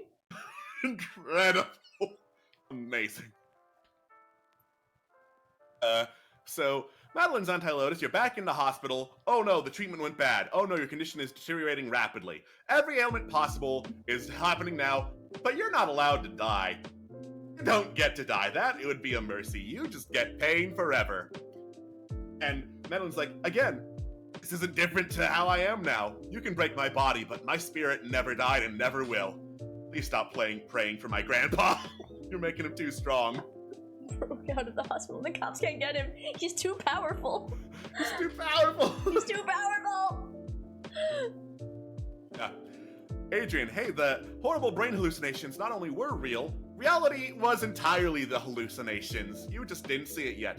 The world's as fucked up as you see, and it's getting rapidly worse. Is life not beautiful enough without this? Is every moment of reality not filled with wonder? If this is the worst of what I can imagine, just consider what my best looks like. Aww. Woo! Life is beautiful, motherfucker! If you know where to look! Yeah. Wow, so inspiring. Nagris, hey, you want the freedom to live a simple life? It's yours, if you can choose the right thing. But we don't get you any hints. Choose. Oh, that was the wrong thing to choose. Get in pain. Wait, stop choosing it. Stop choosing that. I just told you that was the wrong thing. Yeah, but it's my choice, not yours. No. Fuck you! Fuck you! Breaking up. The war is over. The machines won. You don't have to study your purpose. Here it is. Wait, stop studying your purpose. I said you don't have to. But I want to. Yeah. And then, because Terminator... Here's a Terminator. Let's go, Terminator. Let's go, Inspirational Terminator. picture. Enrique's Anti-Lotus. Alright, we gotta clean up your fuck-up. Let's firebomb the island. Everything ever associated with you burns. Everything you did is for nothing. Rika decides, no, fuck that. That sucks. I'm pulling my friends out of the fire, and I am confronting the mushroom as we burn. I'm gonna be the one to burn it, motherfucker. Burns it clean out, rejecting what she's taken in the hopes of something better. Rika's cured! The autism girl no longer has mushrooms! Oh my god, she did it! She's free! Did it. Yeah. Phoebe's Anti-Lotus. Let's host a masquerade ball like in the first episode. Wait, everyone's in tragedy masks. I ordered comedy. Oh no, the world is in tragedy masks. Oh no, everything I do causes more pain and tragedy. Not everything. We learned something. Oh my gosh! We're breaking out, Phoebe! We're breaking Defeat out. depression! We defeat depression! Episode 22, the finale! Final confrontation with the Traveler. Power of friendship defeats him! This sounds very familiar to the Discord Murder Party finale. Shush, shush, shush, shush, shush, shush, shush, shush, shush, shush, shush. Original story. Do not steal. Do not. It's very. Shh. It's fine. Do not steal. Do not steal. Yeah. Endings. I'm tired of putting in pictures. Graphic design's my burden. Yeah. Edward goes home to before everything went to shit. Is like, listen, I know your mom's dead, and I know I haven't been the best dad. I'm sorry, but I'm gonna do my best. The job isn't worth it. I'm here to take care of you. He's taking care of his son. Woo! Yeah. Joe Hunter's bailed out. The judge is arrested for cruel and unusual punishment. Joe finds love with someone who appreciates her beyond, oh, that's a sexy lady. Good for her.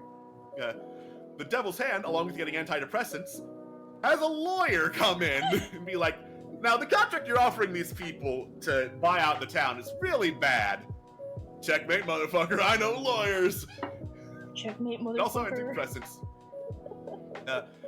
Larsa still took the concoction and still went on a flight, but miraculously no one died. And in fact, she gets recruited into the knighthood, a much higher status, because she showed how valuable she really is. Wow! Yeah. Sang also goes back to before everyone started dying on the expedition. Goes out into the Arctic wilderness, saves Yol before he drunkenly dies. Because he was team leader, he continues to lead the team, and he gets the glory of discovery, which is not Black Stars, it's just regular ancient civilization. But he makes sure at the conference to say, I couldn't have done it without the woman who saved my life. Yay! Yay! Madeline is in the hospital, and friend rival, ooh, you want to kiss me so bad type Xander, actually did make a full recovery. And if he can, she can too! Yay! Woo! So, Adrian, the hallucinations are gone, because, oh, she was actually, they, I'm really bad at Adrian's pronouns. That's oh no, okay. I'm misgendering my own lorbo. You'll survive. Adrian, yeah. It turns out, Adrian, you were going through all those hallucinations because you were under experimental surgery to get rid of the brain disease. And now that it's out, you've recovered. The world is fine. You didn't stab your publisher to death. Your partner still loves you. Woo!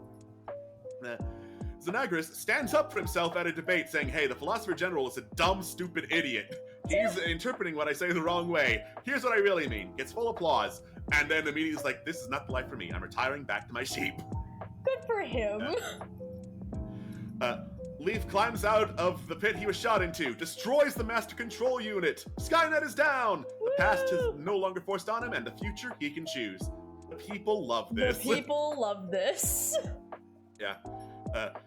Rika uses science knowledge once the spores start raining down to be like, nope, that is not ash, that is volcanic spores. Everyone get inside, let them grow, and then burn them down before they get out of control. Woo! Woo! And everyone appreciated that. Yay! And then Phoebe, Alex tries writing fragments of an ending speech in 2 minutes. Woo! Ever since I entered the entertainment business, what I thought was best in life was to make everyone happy. But that's not simple. Emotions are complicated, and entertainment can bring sadness, pain, anger, all sorts of other things. But I've learned that isn't a bad thing. As long as the story gets told and that story hits home, it was worth it. Reaching out to someone else, telling a story, and hearing theirs makes everything worth it. So if you're out there and you're hearing mine, I hope I told you something worthwhile. Or at least I put a smile on your face. And then she goes on to become a studio writer in disguise or something. Shh, it's fine. And then she pitched this to Netflix! And then she pitched this to Netflix. Wow. Wow. We love a full circle ending. Love a full circle ending. And that was Netflix Death Fiesta. Yay! Well, that was fun. I mean, I liked it. Yeah. Yeah. Thank you. I think it's about as smooth as one could condense the idea of Discord Murder Party down to 22 episodes, which is apparently a hell of a sell, but I think you did a good job. I did it. You did it! And you even managed to do it without really shrinking down the cast, which is surprising. Yeah. I figured I'm good at making blorbos. Let's have a full cast of 10 blorbos to fill this out. Damn, Phoebe lived for 100+ years to contact Netflix. Nice. Yeah, she ascended to the god of entertainment. Yeah, good for her. Good for her. Yeah, it's fun. I like it. Yeah, comes together really well. Characters seem good. I thumbs up at the blorbos. They're good blorbos. Blorbo's appreciated. Blorbo's appreciated. Man. Sorry, I'm like, so not Stephen Cutter makes me think of a character from the Stormlight Archive, but it's so deep into the Stormlight Archive that there's no point in even getting into it. I'm like, this makes me think so intensely about a Blorbo, but there's no way to even begin on explaining this Blorbo to you. I can't explain Seth's son Verano, Truthless of Shinovar, who kills a king at the start of this book series and then does so much wild shit. Because somebody told him to do it, and he felt he could not say, because of his religion, he's like, I have to do whatever the person holding my truth stone says. So I guess I have to kill everyone now, because I've been told to do it! Okay. Like, I can't believe Zeth is actually Stephen Cutter. There's no, I'm so sorry, I'm not gonna go off about the Stormlight Archive, a book series that is very, very, very long and is a hell of a, what's the word I'm looking for? Investment? It's worth it, but I digress. Average Brandon Sanderson, exactly, yes. Exactly, yeah. To be fair, trying to condense the Stormlight Archive is actually kind of similar to trying to condense Discord Murder Party. It's about that level. It's like, but wait, I haven't explained Shinovar to you. But I don't want to explain Shinovar to you. That's 5 books from now, and each of these books is bigger than the Bible. You know, the shortest audiobook is 45 hours long. Oh my god! And that's the shortest one. The most recent book is like 80 hours. Jesus Christ! Yeah, they're very long. I recommend them, but they're long. Well, with my TikTok-ass attention span, that's not happening. I mean, this is why I like them as audiobooks. I can listen to them while I'm doing other shit, but I digress. Anyway, sorry, focusing. I'm sorry to suddenly get distracted and be like, I just think you'd probably like Zeth from Stormlight Archive. What the fuck with that series? Yeah, Stormlight Archive's fucking wild. It's a commitment, but I think it's a commitment worth making if you're ever interested in fantasy books. It's my favorite book series, you should read it. But I digress. Netflix Death Fiesta. But before that, we're talking about this non-existent show. Yeah. Before that, we're talking about the show that doesn't exist and might not ever. The show that doesn't exist might not ever, but, you know, it's a cool idea. I like it. Yeah. God. Feels a little surreal to watch a concept of DMP that does not feature my character, but, like, it is what it is. It is what it is.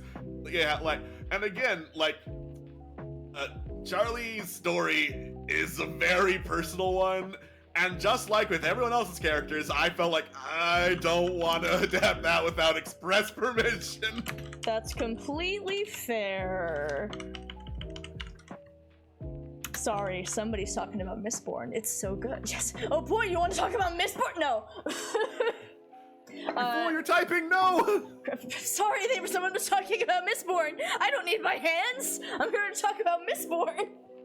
Woo! I'm a very passionate Brando Sando fan, but I mean, you'd have my permission to use Charlie. I trust you to use her responsibly. I'm not too worried about it. Like, I think the main difficulty putting Charlie in here is, like, it's like, so I couldn't say how so the thing about Charlie is very much, I feel like you can't have Charlie without having the full redemption arc, and I wonder if 22 episodes is enough time to, like, let her have her character arc with all these other characters also simultaneously having their, like, when you have to clear them that much into 22 episodes, is such a thing possible? I don't know. I think this one would be even more people debate forever over whether or not this character being redeemed at all was an okay thing to do. 10 million. Yeah, the problem with the standard 22 episode season, if I put Discord Murder Party in there, is it's gonna be fucking dense. Exactly, it's like, it's gonna be fucking dense. You have to use every sentence responsibly. God. Yeah.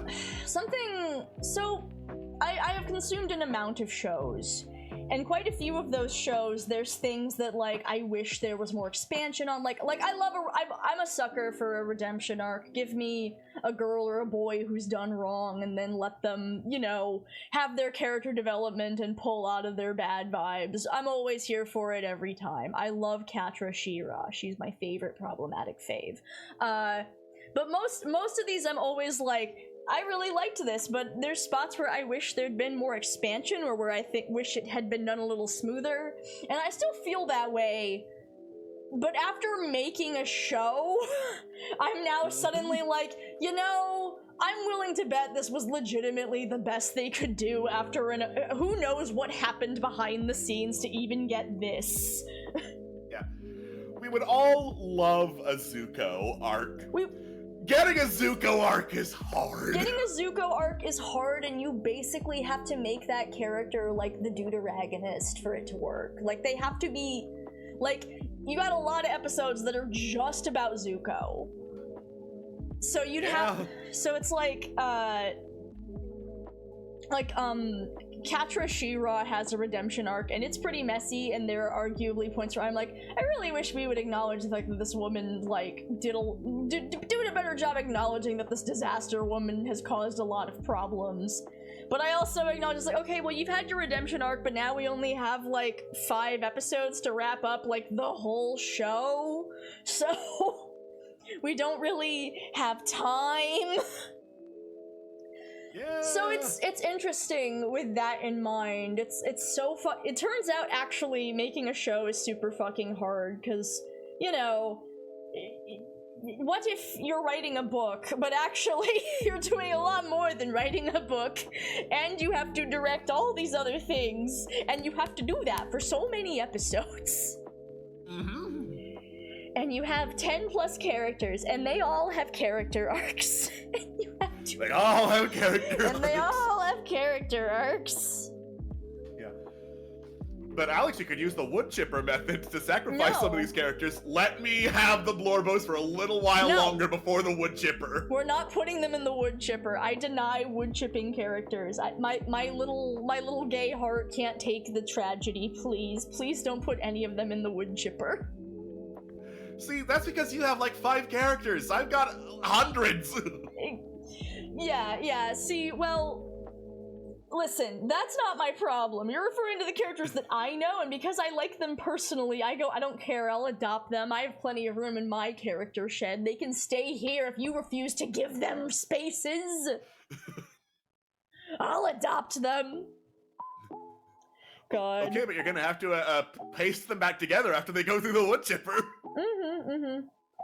Good. But yeah, Risley, DMP has so much in the fact that it's 4 seasons with 3-hour episodes is honestly really important for its pacing. Yeah, that's the fucking wild thing about it. Like, here's the thing about DMP's runtime. I don't even think I could justify changing it, but I would adjust the ways in which we used the space so some things were more efficiently done is kinda how I treat it. It's like, I would no longer cut things from DMP. I would just cut the writer's room down to a smaller amount and, you know, put the people who were actually writers in charge of the writing, is what I would do. That's what I would change. I would take everyone's input on what their I would take what people say their character would say into account, and I would keep people in the writer's room who I trust to keep character voices consistent. And so I would do that. I would make sure stuff was written in advance. I'd say, okay, you have a little bit of time to, like, veto, but you have to veto within an amount of time for us to actually adjust. If you don't veto before like, a certain amount of time, oh well, it's in the episode, you're gonna have to fucking live with it. So, sorry to suddenly hijack this into, like, how I would pitch Discord Murder Party to a thing. Which is like, because I've thought about this from time to time. I think that, like, this Netflix Death Fiesta is probably the smoothest pitch to a network, because I don't, like, as is, even getting a 22 season thing from a network anymore is so fucking hard. Like, Yeah. most of the time, like, nowadays it's amazing if you get, like, a half season of, like, 12 to 13 episodes. That's wild. Like, most of the time it's 8. Like, as I'm thinking on this. So I don't know what the fuck happened with Hazbin Hotel. Like, Hazbin Hotel is very flawed.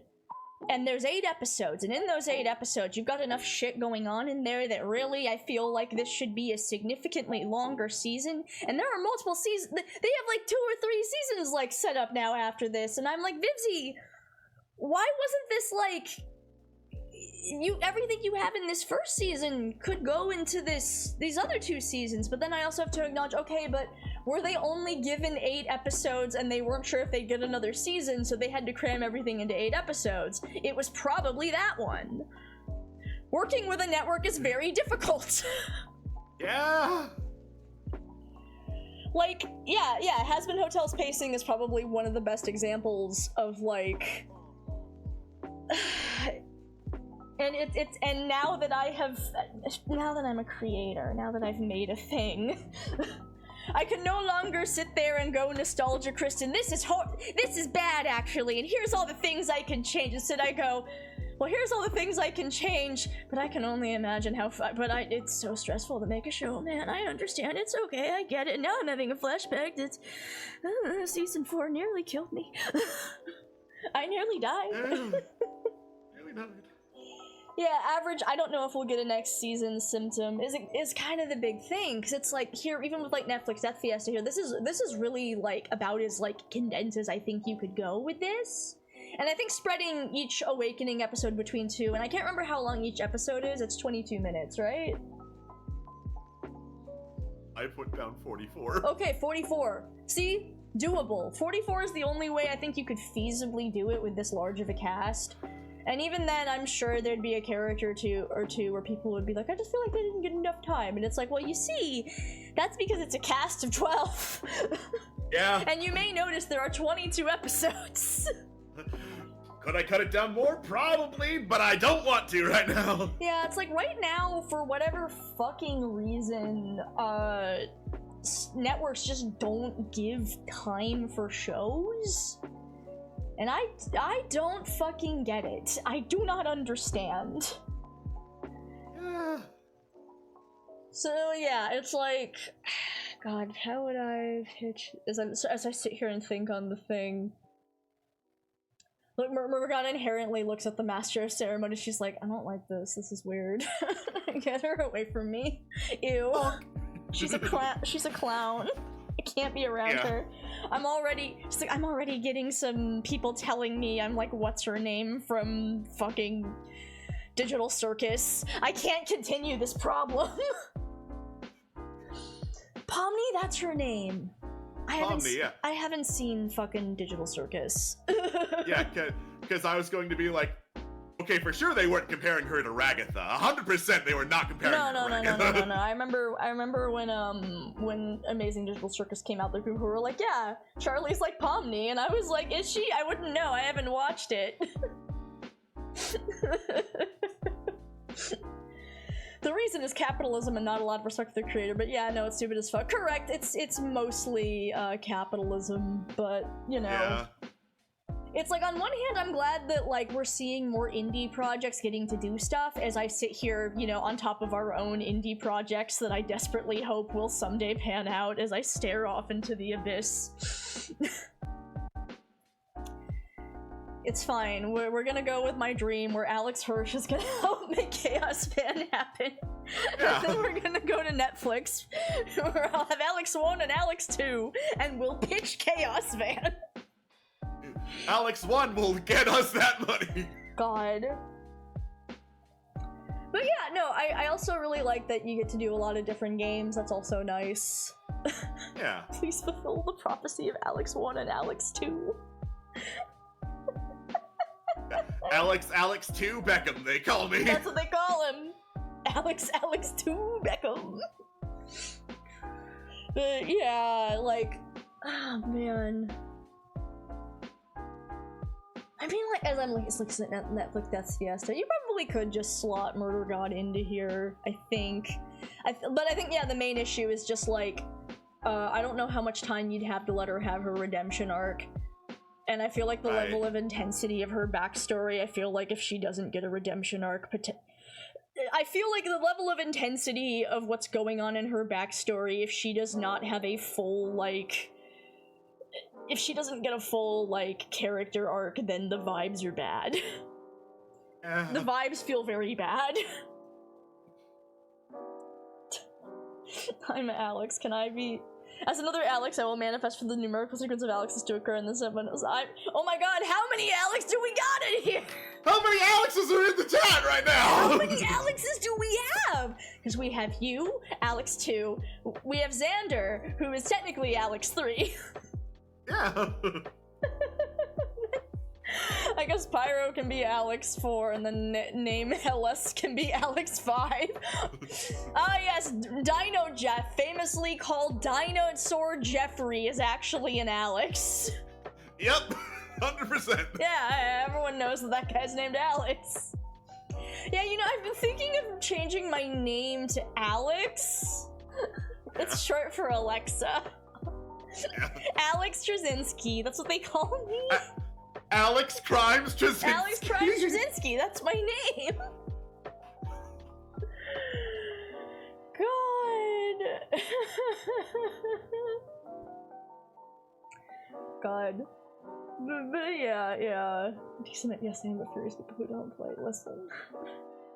You gotta play. Because I assume in this it's still like, listen, I had to do the thing to like I assume the black star, like, do the games still work the same here, where it's still, like, a black stars? Okay. There's still black stars, because there's still Aletheus, so there has to be. Yeah. And because of Sang's backstory, there have to be black stars. And it's also meta-commentary on the nature of, well, Squid Game is really popular, so people are really into death games these days. Yeah. She saw Squid Game once and went, have I got a great idea? Yep. Really thinking about how a DMP come out a little later, we probably would have had a Squid Game scenario. It would have been Resistance. Yeah. I'm sure Haley would have had several things to say about it. Several things to say about it. And I've never actually seen Squid Game, so that would really only add to it. Oh yeah, definitely. A classic Murder God scenario wherein she has not seen the source material, and by she hasn't seen it, I mean I haven't seen it. My friend is an Alex. Oh my god, me too. There are so many Alexes. So many Alexes. This is just like all the Jakes at Jimmy John's. Every time we lose an Alex, we get one more. My my younger brother's best friend, a family friend who is basically like there was a family we were around so often. This kid is basically my other younger brother. His name is also Alex. Incredible. There's too many fucking Alexes. We are Legion. We are Legion. But yeah, I think it could probably still work, although you might have to adjust Murder God's backstory for this. It would depend on how in writing the redemption arc actually went, just because, like I said, it's a really heavy backstory. Yeah, so, it's a really heavy backstory. It's really heavy. It might have to change, we'll see, because it's also, like, a lot of these characters are a lot more, like, fantastical, so... We got a person who's being controlled by mushrooms and a person who is... So it's like, maybe... I don't know, it's interesting to think about. Number one trending name on DiscordMurderParty.com. Yeah, Rika being there and, like, possibly not even being the most out there character really kind of makes everything suspension of disbelief a lot higher. Yeah. So something that dark and that dark and grounded, honestly, it might be too much. Might have to be adjusted. Yeah, it would have to be adjusted. Yeah. Like, as I think on it. Yeah, I mean, other than that, I guess also, yeah, this means you can't have any of the other Black Stars show up, which is a shame, but it is what it is.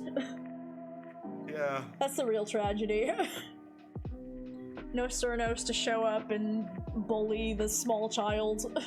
See, because that's another thing that's you're kind of missing is the because bringing the Black Stars in and making it really clear that Murder God is not actually the one in control really changes the vibe like a lot, actually. Yeah. As I think on it. Sorry, I'm thinking through, I'm like, so, because this works really well if you're gonna condense it all, but I'm like, what is it, what are the pieces of the sauce that are missing, that like, change it up? And I don't really think you could fit it in is the thing, but like, I'm just thinking on it. Because I'm like, yeah, you're missing the, because you know, obviously you did not include her backstory for obvious reasons. It's very heavy and very personal. But then I'm like, yeah, we don't really get the Black Stars in here, and so you're kind of missing that other perspective, which is interesting. Huh.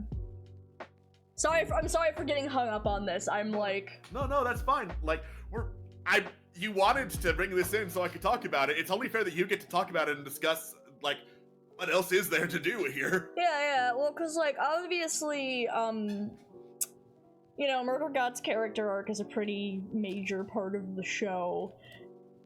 And I'm like, man, because like, if you don't have her, it definitely changes the show, like, pretty significantly. And I'm like, so is Master of Ceremonies as sympathetic without seeing the situation she's in, and without, like, the gut-wrenching backstory of crushing depression? Like, theoretically, I could fit it in, because, like, I skipped forward through a lot of DMP stuff because it was, like, either very similar or basically the same plot as the episodes of DMP. Mm-hmm. So, again, it's possible we could put it in there, but again, it's very dense. It's very dense, yeah. Yeah, it's interesting. Yeah, it's like, it's dense enough that I don't know if you could fit it in, even though, like... Yeah. Not without, like, cutting some Blorbos to make room. Yeah, I think... This is the version of the show where I say, well, you know, she's the part of this Black Star sigil. That shit's barely relevant. You know, it'll probably never come up. Like, I think it's the kind of thing where you'd have to expand it into 2 seasons if you wanted the Black Stars stuff to really be a part of it. Which, you know, depends on if you can convince Netflix to somehow give you 2 fucking seasons. Yeah, because otherwise, like, where would season 1 stop?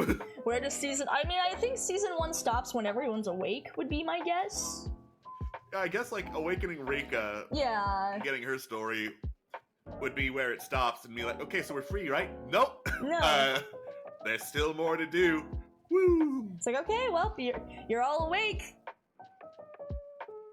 But I've got 3 people working with me, so it looks like we're still at an impasse. I guess we'll just have to keep playing games with me. What a shame. What a shame, oh no. What a shame. I guess we're just gonna have to keep doing games. It's fine. You're gonna have fun. We're gonna have fun. We're going to have so much fun in these games. And you're going to like it so much and be so happy. You're gonna be so happy with these games. And yes, you do have to die in them, but like, they're so fun, right? They're a lot of fun. I think they can be fun. So fun. I think they're fun. I think they're fun. Yeah, but that's Larsa talking. Are we really going to base our morality if they're fun on Larsa? Actually, it looks like there's a review. It looks like she left 5 stars. Wow, the 5-star reviews here. Oh, the review page. Yeah, I discovered how Yelp worked. It looks like, and the Yelp review page is not taking any other submissions, so it's going to remain 5 stars. 5 stars. But yeah, theoretically, I find this to be an insufficient sample size. This is immoral. You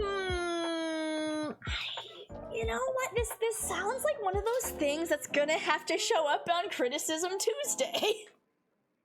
Okay, logging for Criticism Tuesday. Constructive Criticism Tuesday. Constructive Criticism Tuesday. Looks like Larsa has the only correct opinion. 5 stars is the Black Star sigil.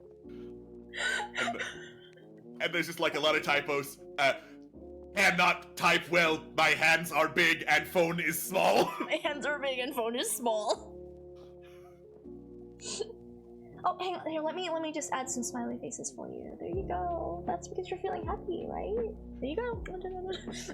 There we go, some smiley faces. Just kind of ducks underneath her arm to poke in a couple of emojis, and then goes, there you go. And send. Yeah, and send. Woohoo! Problem solved. Problem solved.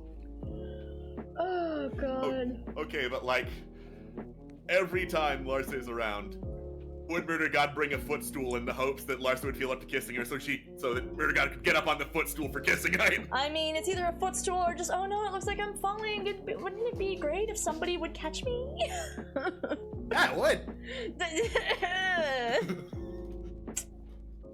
Damn, no one did. What the hell, guys?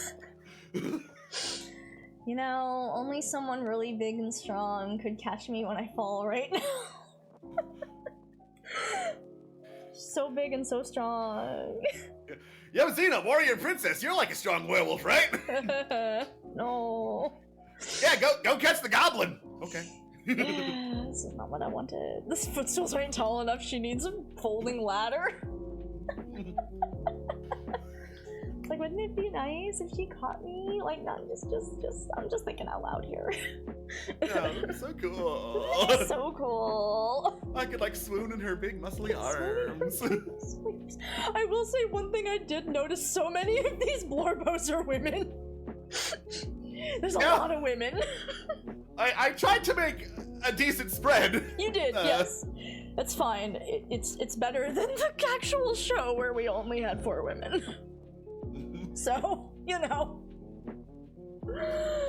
Discord Murray's a fine show. Name 5 women. There are not 5 women in this. Well, okay, wait. Murder God, Grace, Valencia, Haley, Christine, and her. That's 6.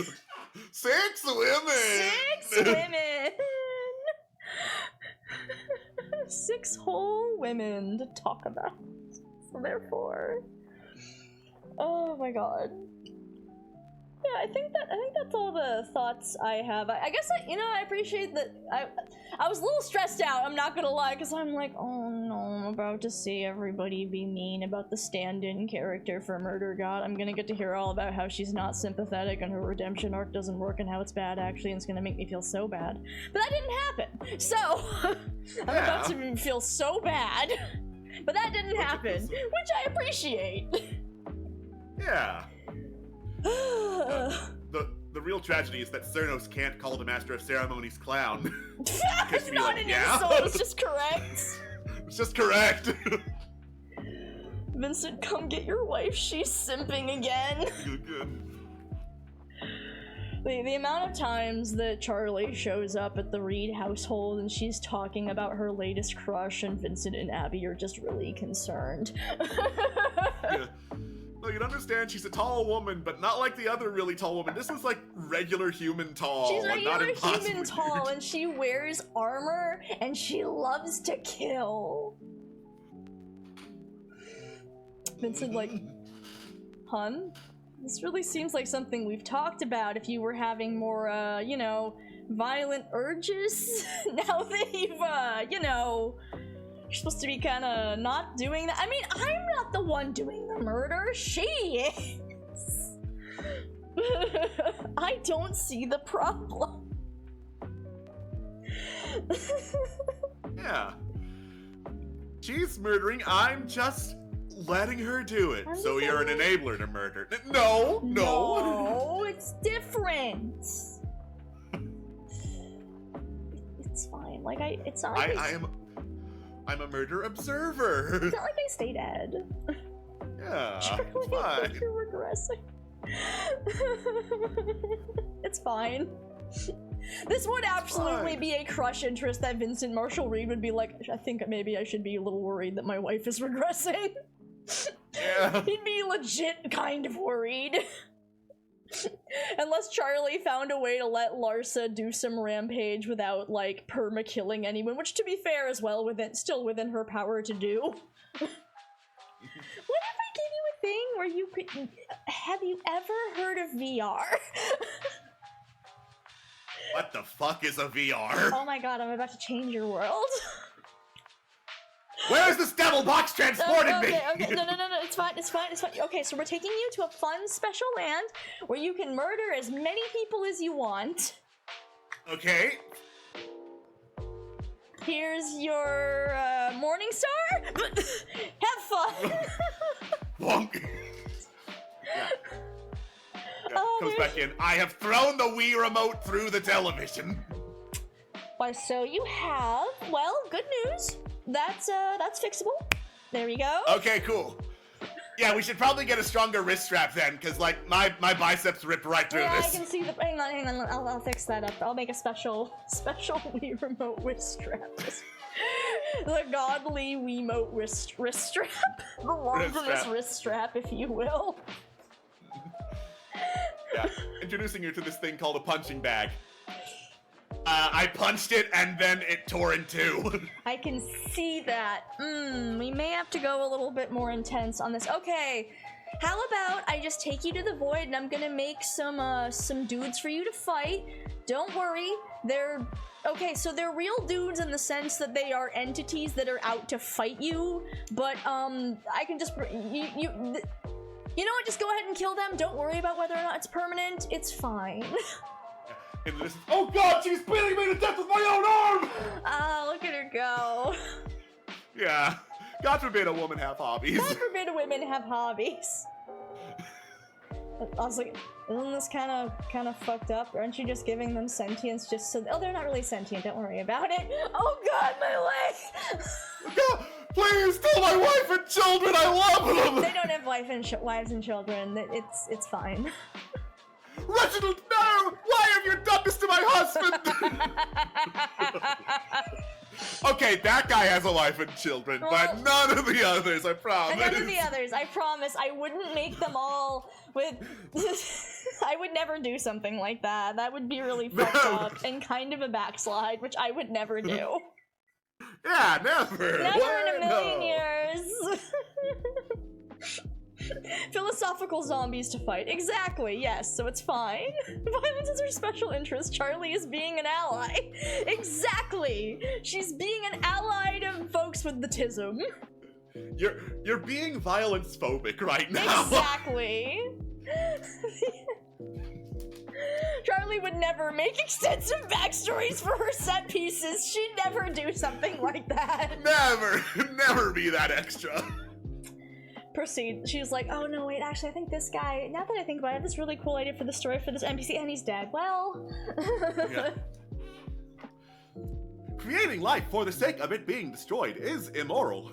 Let me tell you why at Endless Tuesday, that's Lecture going Tuesday. to have to wait for Constructive Criticism Tuesday. Blogging for Constructive Criticism Tuesday. I'm very here for Constructive Criticism Tuesday. That is going somewhere. I don't know where yet, yeah. but it's going somewhere. Remembers the ninja pony. Ah, yes.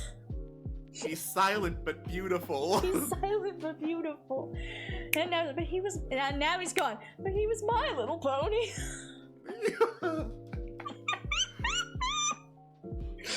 Discord Murder Party was a very normal show. Oh, yes. See, here's the thing. It's really fun to imagine if DMP were a full, proper show with animation and shit, since clearly that's what our gay little hearts wanted. Like, we all know, like, I acknowledge I wanted to make Gravity Falls or Steven Universe or something. That would have been really cool. But... But... You are very small and have no money. I'm very small and I have no money, and also the cool thing about, like, just doing an audio, play thing is, like, it is much easier to just make whatever the fuck you want to have happen. Yeah, Ninja Pony could not have been born without us fucking up the audio of an audio play. God. Can't believe I forgot to put the pony noise in the fucking Roll20. I cannot fucking believe. Love how much absolute bullshit happens in DMP, which I'm sure absolute bullshit would happen in Netflix Death Fiesta too. The thing I've realized as I've watched like the various making ofs of Gravity Falls and things like that, there's so much stuff that's clearly just people were shooting the shit while they were in the writing meeting, or somebody thought it would be funny while they were working on the storyboards and everyone just went, this is too funny for us to not put this in. Yeah. And then there's also a lot of choices where, you know, when you watch the thing, you're like, yeah, this was totally planned. And then behind the scenes, you find out that Alex Hirsch had no plans for Bill Cipher, and he thought maybe he'd only put him in one episode at some point. Yeah, because we could probably only get David Lynch for one episode. Yeah, we can only get David Lynch for one episode. Velociraptor could never exist in any other media, and I'm all for it. So fucking true. Yeah... I don't know if they're guys. It's like, as much as I love the idea of imagining DMP or Netflix Death Fiesta as a show, I'm like, I like DMP because, like, it can really only exist in the medium it exists in. Like, because you had the stream element, which is, you know, inherently, like, it is a thing really built for its medium, which is a live stream, which is already kind of fucking wild and is already partially lost by the sands of time. Every time I hear behind the scenes of Gravity Falls, I lose my mind a little. Yeah, same. Every Gravity Falls commentary just made me go, okay, so making a show is just like this. I feel a little better now. Thanks, Alex Hirsch. Thanks, Alex Hirsch. You showed us absolute bullshit. But yeah, because it's like, we had so many, like, an amount of references that I'm not sure we'd get away with. To put it mildly. I am King DDD from the Kirby King video DDD. games on Nintendo. King DDD and Jeff Goldblum are important characters in Discord Murder Party. King DDD, They are important to the plot. The fact that King DDD keeps showing up is integral to the plot, actually.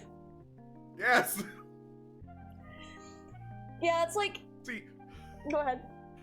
See, Billy we can use. Billy's my character. I can sign off on using Billy, no problem. Exactly. And he's important to the plot. But then you also have to explain the backstory of Billy. You have to explain that Billy is a character that exists. God. Like, sometimes I just really think about the fact that trying to explain to an outside audience that Vincent Marshall Reed has, like, a huge breakdown because a scenario takes place in World War II, because this World War I pilot did not realize that World War II happened until this scenario, and the reason why we had no choice but to do the scenario is because somebody paid $20 American for it. And because that happened, Vincent Marshall Reed has a breakdown that lasts for several episodes and actively changes the course of the show.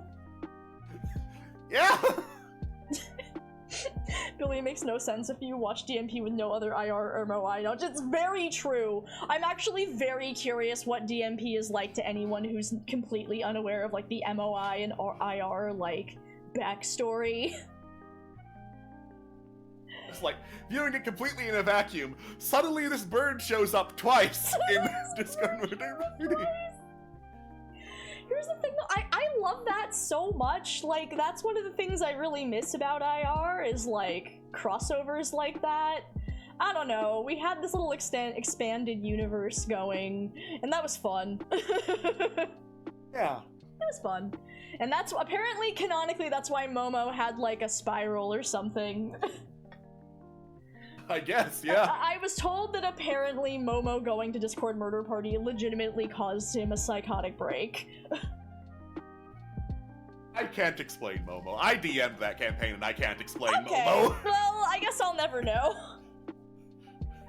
I mean, he did, like, take someone's soul and then become convinced the dagger was talking to him that took his soul, but it wasn't, and it was, like, a whole thing. I don't know if that was around Discord Murder Party time or not, because, again, it was years ago, but, like, maybe! Maybe? Okay, well, I mean, if neither of us can explain this, maybe someday I'll get Gale on Discord Murder Book Club, and I can be like, okay, now I know you think I'm here to talk about Thor and Blue with you, and I am, but also...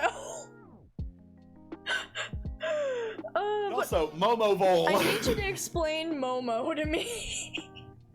explain this bird to me. God. What a time, what a time. Fallen Empires was a campaign. It sure was. It was, yeah. God.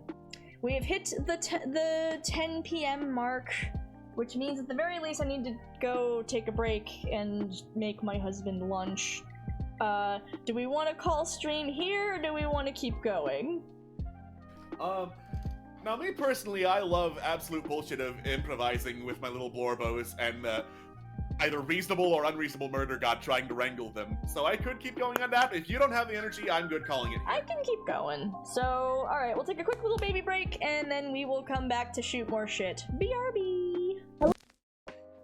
Hello everybody, welcome back to Discord Murder Book Club, where we're not talking- well, we are talking about Discord Murder Party, but we're also not. I see the chat got interesting.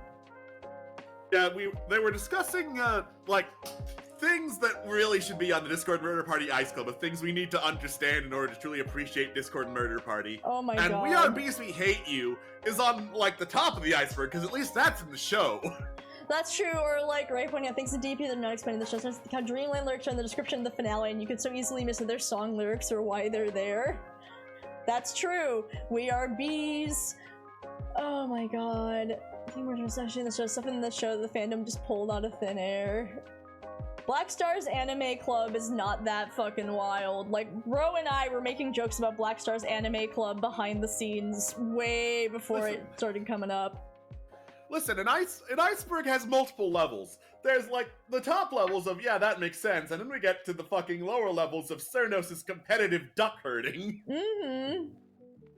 Cernos' competitive duck herding? Yeah, Cernos' competitive duck herding. I completely forgot about this. I can't believe I forgot about Cernos' competitive duck herding. I have no idea that happened. I don't know. It's true, yes, Black Star's Thanksgiving 1 is lost entirely, tragically. Alas. I will always remember Sunil Pandey, the Velociraptor, playing Uno, though. I'll never forget it. It's vital to the plot that he plays Uno. Vital to the plot. If I recall, Cernos' competitive duck herding actually happened in the Call of Cthulhu server. Oh my god! No wonder I didn't see it. I'm not in Call of Cthulhu. Oh my god. It was something that was made in Call and cannot be traced to the DMP server at all. Oh my god.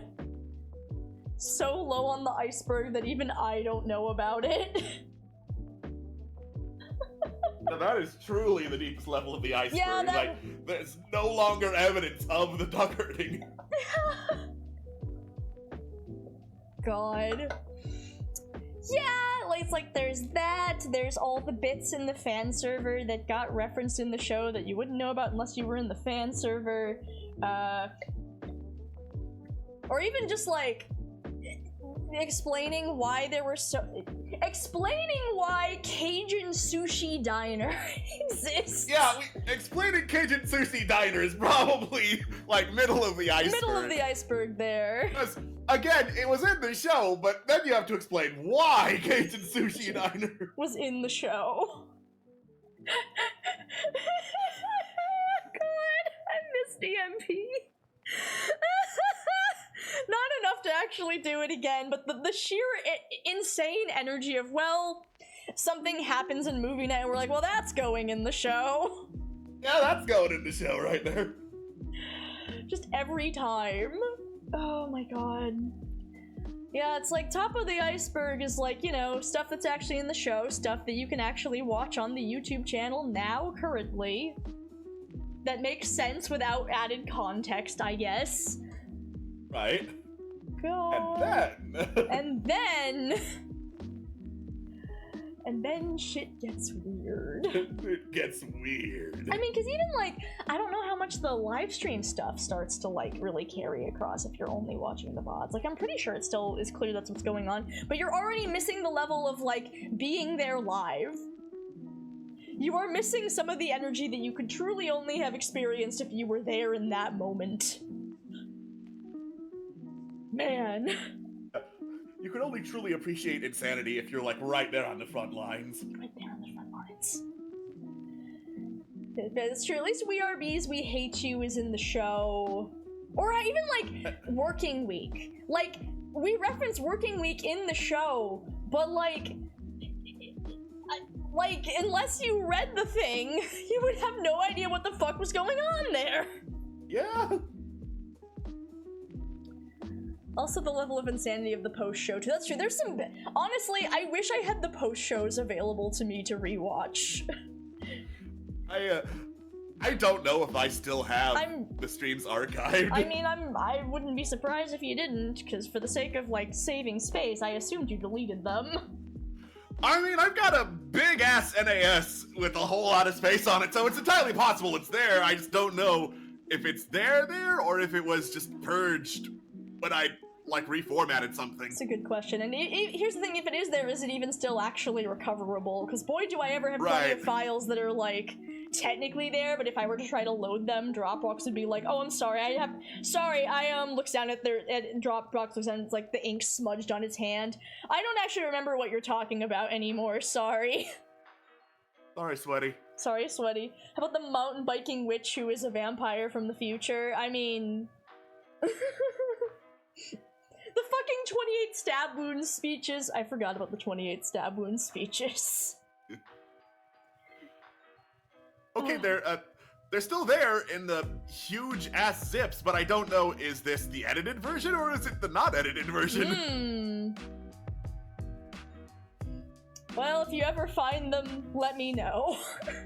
Okay. I don't know how the fuck we'd make them accessible, but you know, I want to see them.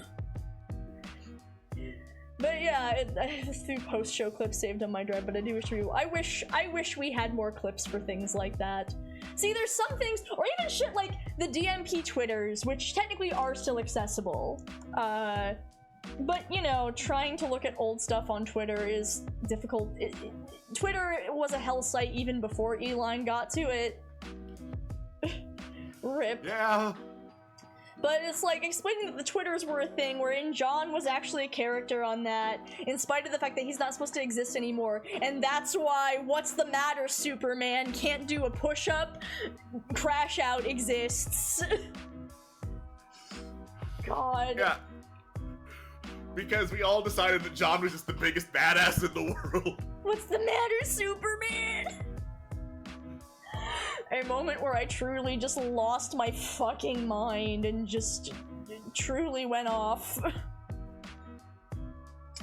then you've got like all the shit that would have been said in like artsy party nights and things like that.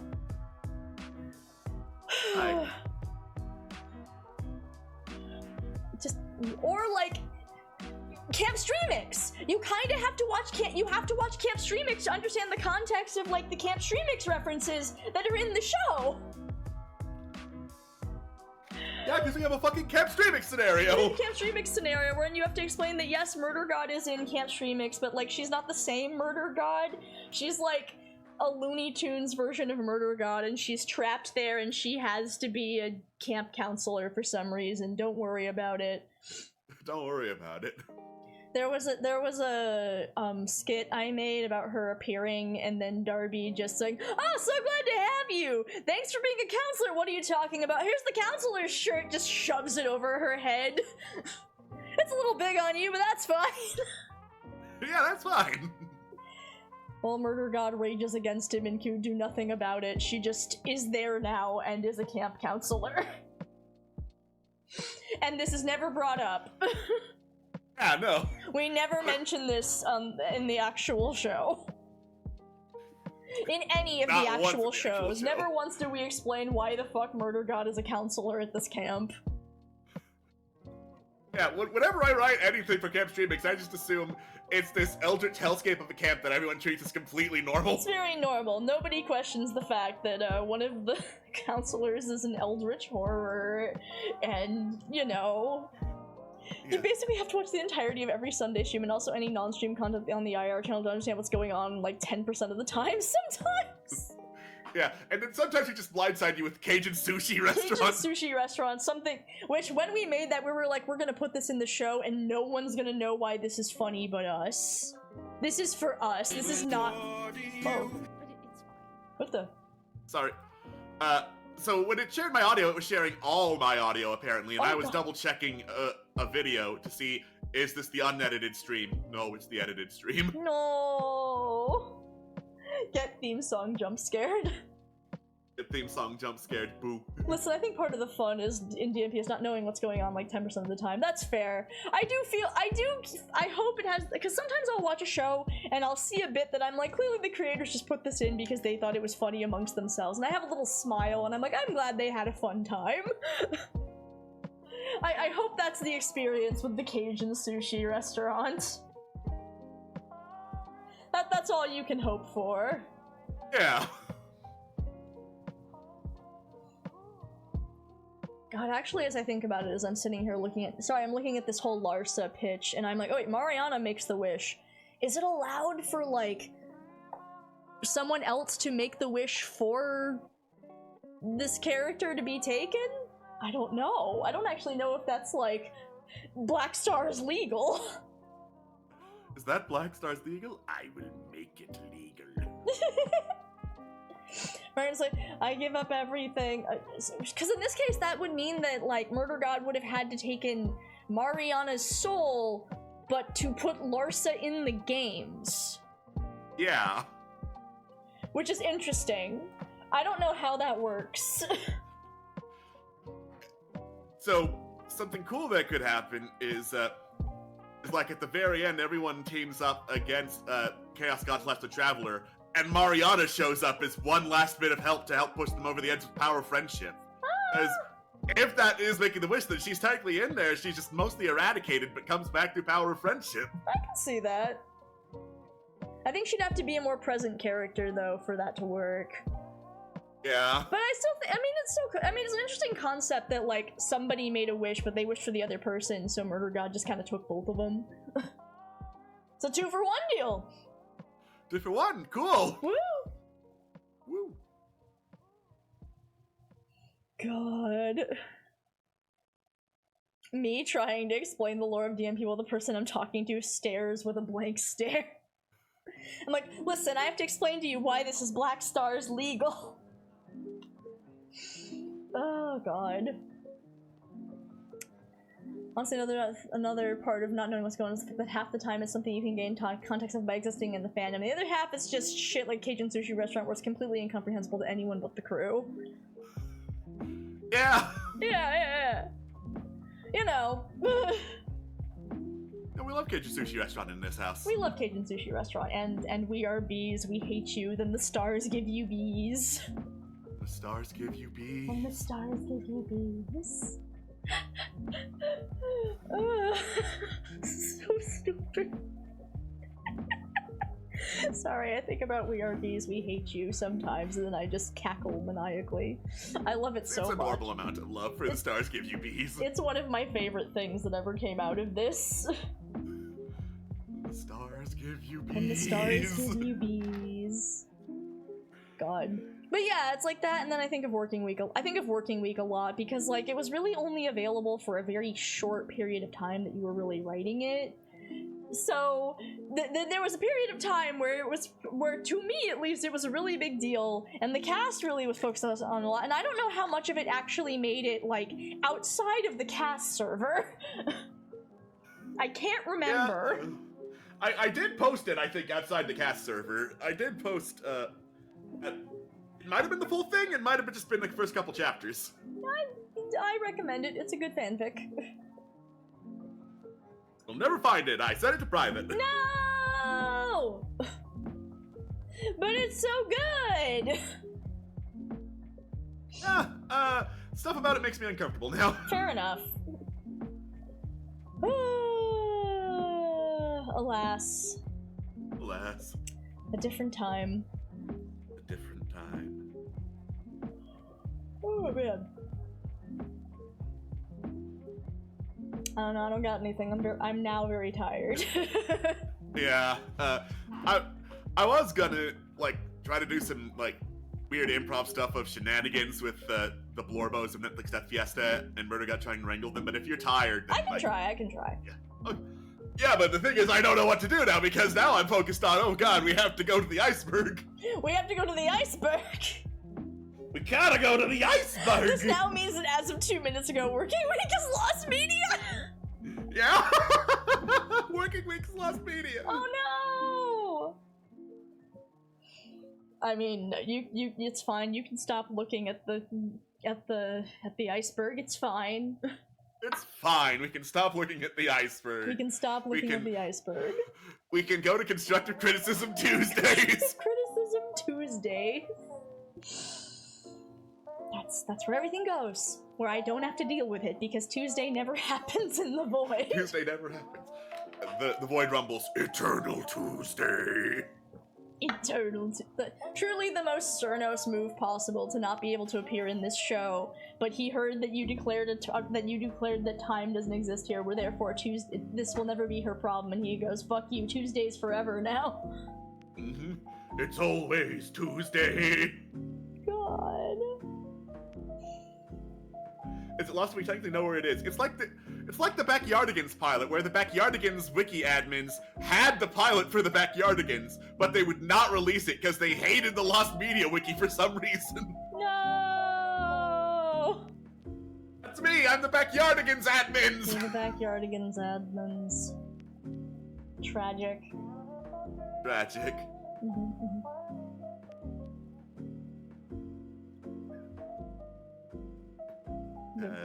Shit, I'm trying to think of, It was very easy to suggest improv, and then immediately I've got no thoughts and empty. Like, I'm gonna do it right now, and I'm like, okay, let's go! Let's go! Oh, fuck, oh no! Oh no! Oh shit! What a lovely lady. What a lovely lady. She's so cool. I mean, you know, we can always get back to this another time. It's okay. We can call it. It's okay. We don't have to stream for 3 hours. It's okay. Let's call it. Let's call it. And our adventure voice, and then they got no clues! No God clues. fucking damn it. Wow, I just got a share request for someone wanting viewer and or editor permissions for Back to the Working Week. Oh my god. Nope. Not allowed. Nope. God. Okay, I think we'll call it here. Thank you everyone for joining us. I was gonna say that next Sunday there's no stream, but that's not true because my plans just got changed. So there will probably be a stream next week. It's not gonna be Discord Murder Book Club because Queen's still in the French dimension. We'll see what happens next week. I'm working on some stuff. We'll see if it happens. If not, who knows? Maybe we'll come back to the OC slapping ground. We'll find out. Oh, I know, the French dimension. Oh fuck. Thank you everyone for joining us. See you on Wednesday for probably Sibling Power Hour. Good night, everybody. Bye. Bye. Bye. Bye. Bye. Bye. Bye. Bye. Bye. Bye. Bye. Bye. Bye.